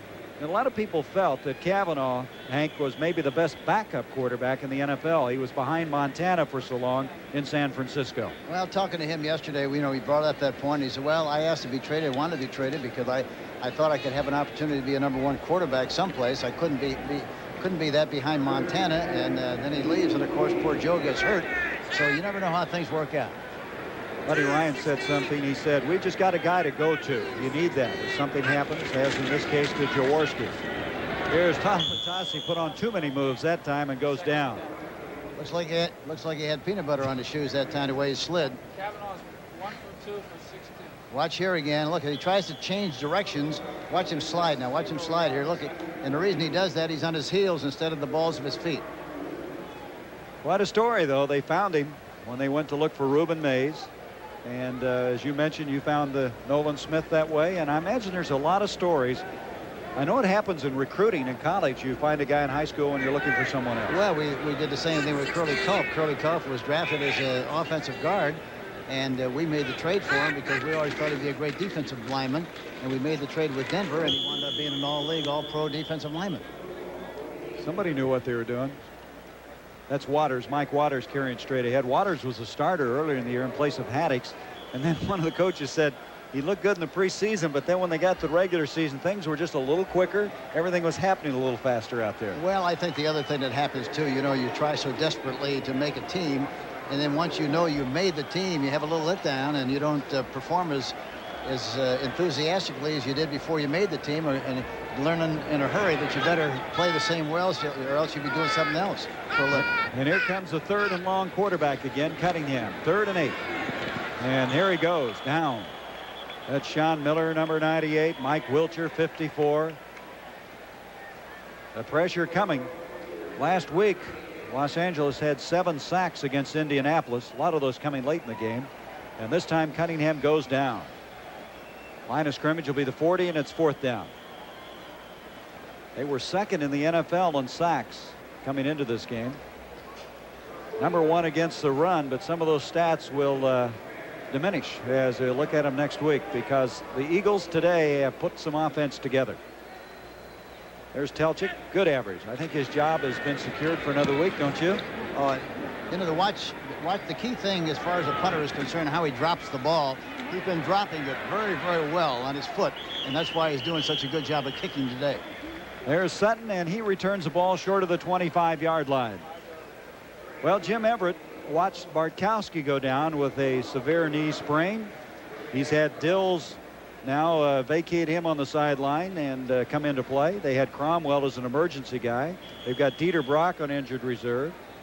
Hugh Millen, a rookie out of Washington who they like a lot, who got injured. I guess Doug Flutie, they're shopping him around, but this might accelerate Everett. You know, he wanted to bring him along and be sure he was ready. He has a, 2-game exemption. I think, talking to him yesterday, he said that he's fortunate really to be involved with the Houston Oilers for a while because the passing system there was very much like the passing system here. So as a result, it's not that difficult for him to learn. That pass was batted down. It looked like Reggie White got a hand on it. Well, the thing about Everett that John Robinson is coming back to is how smart he is. You know, you think that's a given for all quarterbacks, but this guy is adapting very quickly, has great maturity out of Albuquerque, New Mexico, and he came out of a passing attack. They threw the ball, and that certainly has to enhance his position. Dills is now 5 of 12 for 70 yards. Lots of time, and he takes it and uses it very effectively. The completion to Michael Young out of UCLA, and that's going to be enough for the first down, or is it? We're at Veterans Stadium as we have 2 minutes and 49 seconds left to go. The Philadelphia Eagles losing their first 3 games of the year. Came in here underdogs to the Rams, but as you can see, it's been Philadelphia 34-13. The Eagles able to convert 2 turnovers in the first half into 10 points, continuing on to build their lead eventually to 34-0 before the Rams have been able to score twice since that time. Next Saturday, the CBS doubleheader will be coming your way. It all starts with the NFL Today at 9:30 Pacific, 12:30 Eastern time. And for those of you out in the West Coast area, you'll see in Game 1, Minnesota at Chicago, Red Hot Tommy Kramer, Jim McMahon of the Bears. While those of you in Pennsylvania will see the Eagles, that surprising win today, taking on Atlanta, who was unbeaten going into today. And then in Game 2, you'll see either the Buccaneers take on the Rams or Dallas at Denver. Well, Buddy Ryan, I'm sure that he'll say he's pleased with this win, but I'm just convinced that in the back of his mind coming in here, he thought he had a real crack at it. I don't think a lot of people did, especially the media here locally, but he sure did. Bill's back. On target. And that catch is made by Chuck Scott, and that's his first catch as an NFL player. Second round draft pick a year ago out of Vanderbilt, and in their hurry-up offense, line of scrimmage to the 47-yard line. It's tough sometimes, Hank, to keep picking up the paper and people criticize you here and there, everybody on his case on his radio show, but he hung in there tough, and he's being vindicated today. It's not tough if you have a philosophy and you're mentally tough, Gary. You know that's all part of the business. You know that everybody is trying to pierce your armor all the time, and you got to do what you believe. You know, a lot of people say, you know, we're football coaches. We're not football coaches. We're men who coach football. So football is what you do, is not what you are. And you better be strong enough to have a philosophy and believe in it, and not have to worry about rabbit ears and worrying about trying to please people. You do what you think is best for you and your football team, and how you're going to win. That's the only question to ask. How you going to win, and that's what you do. You didn't get criticized any time coaching, did you? My wife criticized me. First down at the 35. Dill sets up the screen to White. And White will pick up 3, 4, 5 yards. Saw that game. The Redskins remain unbeaten, defeating Seattle. That was the one team that the Eagles kept talking about as maybe being the club right now, the Washington Redskins. Yeah, they're very talented. They really are. And of course, Jay Schrader has done a remarkable job. You know, it's amazing that you could lose a guy like Joe Theismann and John Riggins, and nobody talks about him at all on that team. They just keep going on and on and on, and they have people who replace them. Rodgers doing a good job at the running back position, and Schrader has been exceptional. Plus, they have a fine young quarterback in Doug Williams. 3rd and 3. This is White. He dropped it. White a little disgusted at himself. They didn't throw that much to him at USC. The only throws they had were those quick pitches. So that'll stop it with now 2 minutes, 11 seconds left in this game. You know, I had a nice visit with Wade Phillips, who was the defensive coordinator for the Eagles, and he was very optimistic about the development and growth of this football team. He talked about the squad just like everybody else said. You know, we just made so many mistakes, but we think that we've got a lot more talent than people think we have, and we think we're going to eventually become a very good football team. There's a pass intended for White again, and he takes a pretty good shot that time from Jody Schultz, number 95. That'll bring up 4th down. Schultz had an interception last week for the Eagles. There you see him throw the ball. Watch the hit by Jody Schultz. Gives him a little push. That might be even a big push. Or a medium-sized one, maybe? Well, it's a big push because he's about 6'5", so it definitely is a big push. Rams now going for it on 4th down, 3 yards to go as we approach the 2-minute warning. Scott goes split out along with Young to the top, Duckworth to the bottom of the screen. Steve Dills from the shotgun. You know, this game will look a lot closer on paper the way it's going right now if they would score here. Here is Dills hitting Gooman. Did he get the first down? I think he may have. Some good footwork that time by Mike Gooman, who just got across the forward part of the stick. Let's look at it again. Shotgun again. Dills throwing outside to Gooman, number 44, makes the reception, tries to get up the field, and does, and just makes enough yardage for the first down. It's kind of impressive the way he did that. Yeah, I knew exactly where he had to go to make the first down. And at this stage of the game, you got to admire him for trying like he is.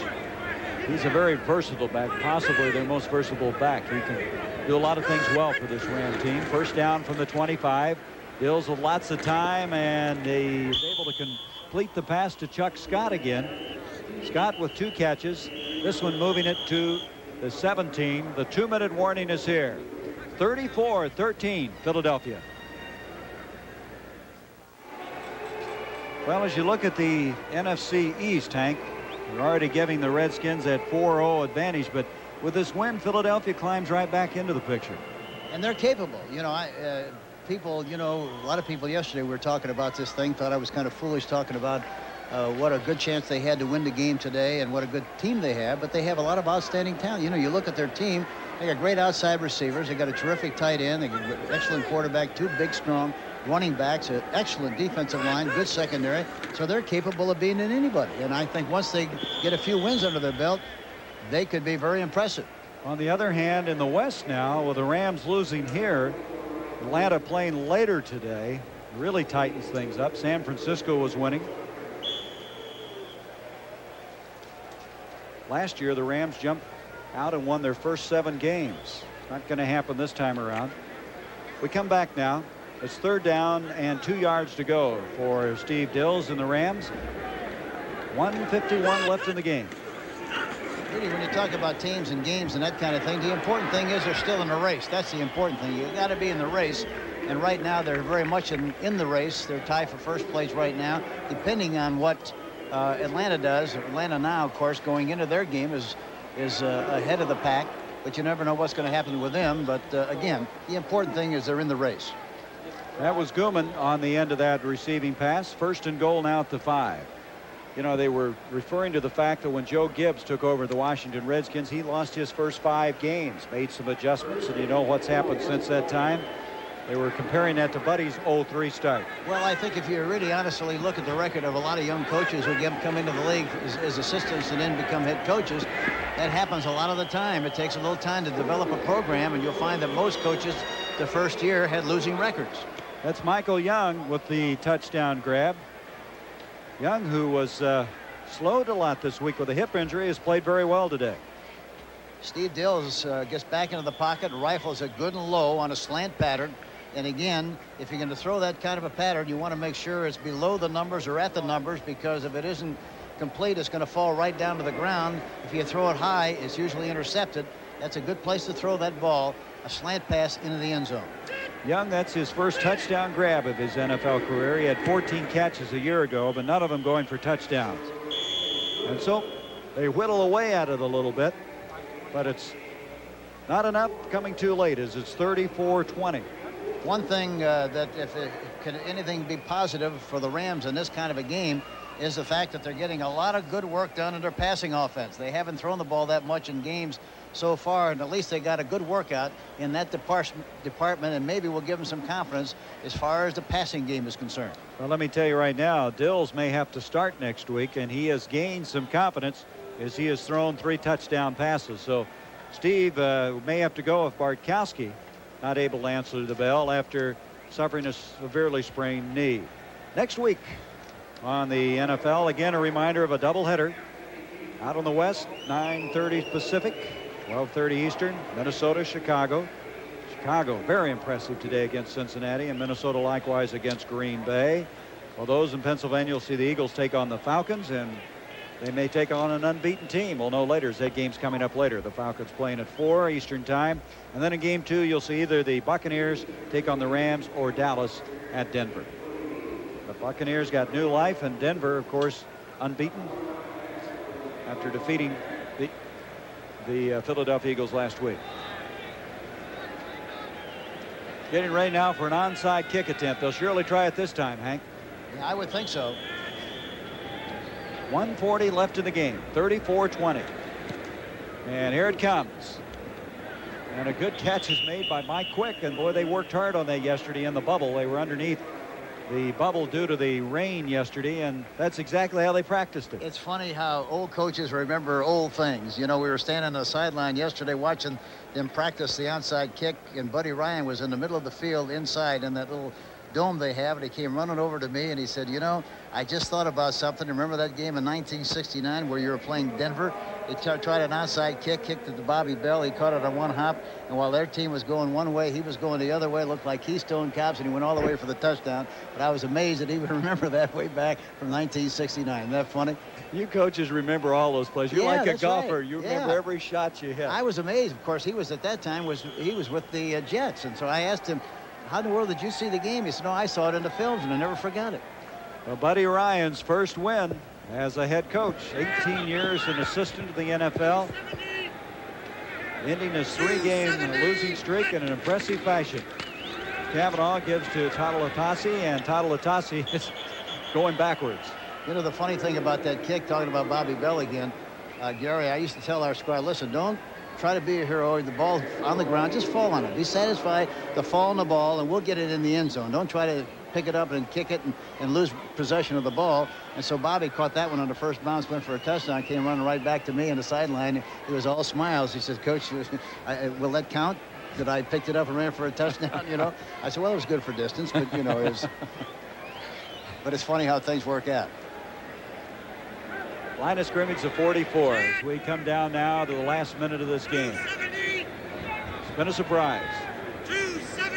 Score really not indicative of how the Eagles have dominated. Here is Waters across the 45 to the 47-yard line. And really the key to this game, really, the Rams never got into their personality at all. From the very beginning of the game, they got in trouble, they were out of sync, and never got back in business at all. Never. Well, that personality of stability just deserted them as they made the turnovers early and gave up those 10 points to usher the Eagles to some heights they'd never been this year. That was taking the lead and being able to move the football.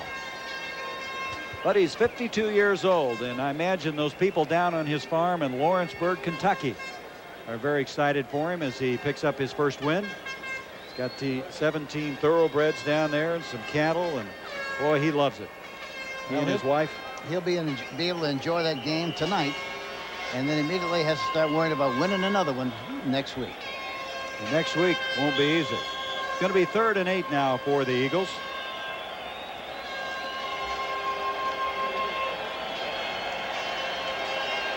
Well, the fans here have enjoyed it. Last week it was another story. There were some interesting placards that were indicating that maybe Buddy wasn't going to get it done, but I bet those people aren't doing that today. Well, I see the owner and everybody's down hugging Buddy on the sideline. I wonder if they did the same thing last week or the last 3 weeks. You know better than that. There was a fumble by Tatalatasi, and it looks like the Rams, well, let's see who's got it. They're still trying to sort this one out. Mike Waters looks like he came up with it, saved it for the Eagles. Yeah, that's who it is. Norman Brayman, yeah, the owner. Boy, Hank, you guys work so hard as coaches, and I imagine there were times like last week you're saying, when is it going to happen? We're playing the second toughest schedule in the NFL, second only to the Los Angeles Raiders. Nobody had lost a game that they had played, including the team they were playing today. But that all goes to the wayside now. Again, next Saturday, Arizona State, UCLA, 11:30 Pacific. Pennsylvania, you'll see Iowa take on Michigan State and Lorenzo White. That's 2:30 Eastern time. Iowa has reloaded. Some people thought when they lost Chuck Long and all those guys that Hayden Fry's team might be down. Forget that. He is tough again. And Arizona State has an excellent defensive team. UCLA, Terry Donahue's team had a long break after that Oklahoma loss, and his teams always get better as the year wears on. Yeah, he's done a great job. He's one of the top college coaches, I think, in the history of the business. There's a kick to Sutton. He takes it after the bounce, and Sutton will go down at the 15. The Eagles are still flying around out there, Hank. Mike Waters is down there. And so we've come to the last 28 seconds of this game. The Buddy Ryan era, I guess, has officially been ushered in with his first win. He has a 5-year contract. As he put it, I have a 5-year plan to reach the Super Bowl. Maybe this is the first building block. Yeah, and the great thing about it is, you know, he knows what he wants. He knows who he wants, and he made decisive moves right off the bat with people who he didn't think was going to figure in his plans. And the sooner you're able to do that, the better off your team's going to be. Coming up, scores and highlights and the poll on the instant replay. Yay, change or no? And there's a pass to Guma knocked out of bounds. He was tagged pretty good on that play.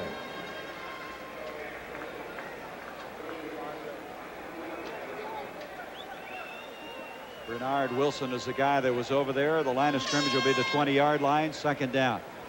Well, Hank, I got to hand it to you. You kind of smelled this one. You sensed that this game could be a surprise, and it's obviously been a surprise to the majority of people. I'll give you credit. Thank you. Here's Dills, and Guman can't hang on to that one. It's funny, though, you know what a feeling you have being around teams as often as we are. You get kind of a feeling watching them practice, talking to them, and kind of trying to gauge their attitude, the coaches and the players and that kind of thing. And again, as I mentioned earlier, I was really impressed with the fact that they had lost 3 games and that they felt so positive about what they were doing, how they were going to do it, and where they were going. I think it's interesting. They always say you play like you practice. Have you ever had a team practice well and not play well? Oh, yeah, sure. Like that's, you know, when I was a young assistant coach, I used to try to keep a record of what the attitude of the team was on Wednesday and Thursday before you played a college game. And I thought maybe I had some kind of a line on it. And once you start to get a pattern of some kind, all of a sudden the whole thing goes right up in smoke because something crazy happened. One year we were playing Illinois going to play them when we were undefeated in the Big Ten, going for a Big Ten conference championship. And we practiced on Thursday before the game on Wednesday before the game on Saturday. We had the worst practice session of all the practices we had all year long. We were very disappointed and disgruntled, and we thought we were going to play a bad game. We were up to Illinois and won the game 42-10. Scored on the very first play of the game. So, you know, it's really hard to determine the attitude of the squad and what they're going to be like on Sunday or Saturday. They had their 3 best weeks of practice this year. The Eagles did. They had 2 caucuses, one by the offense, one by the defense, and it ends up being a victory, and Scott is really decked. Chuck Scott, who made a couple of fine catches earlier, is down as the time has expired here, and they'll have to see if Chuck's going to be all right. He really took a shot as Buddy Ryan has won his first game after 18 years as an NFL assistant, coaching on 3 Super Bowl teams, the Jets, the Vikings, and the Bears. Now has won his first. I would be very surprised if he doesn't come away with the game ball. On the other hand, John Robinson, a long afternoon made even longer by the fact now that he has to wait and see what the status is on his wide receiver, Chuck Scott. Final score here, 34-20. The Eagles win their first one, handing the Rams their first setback of this year.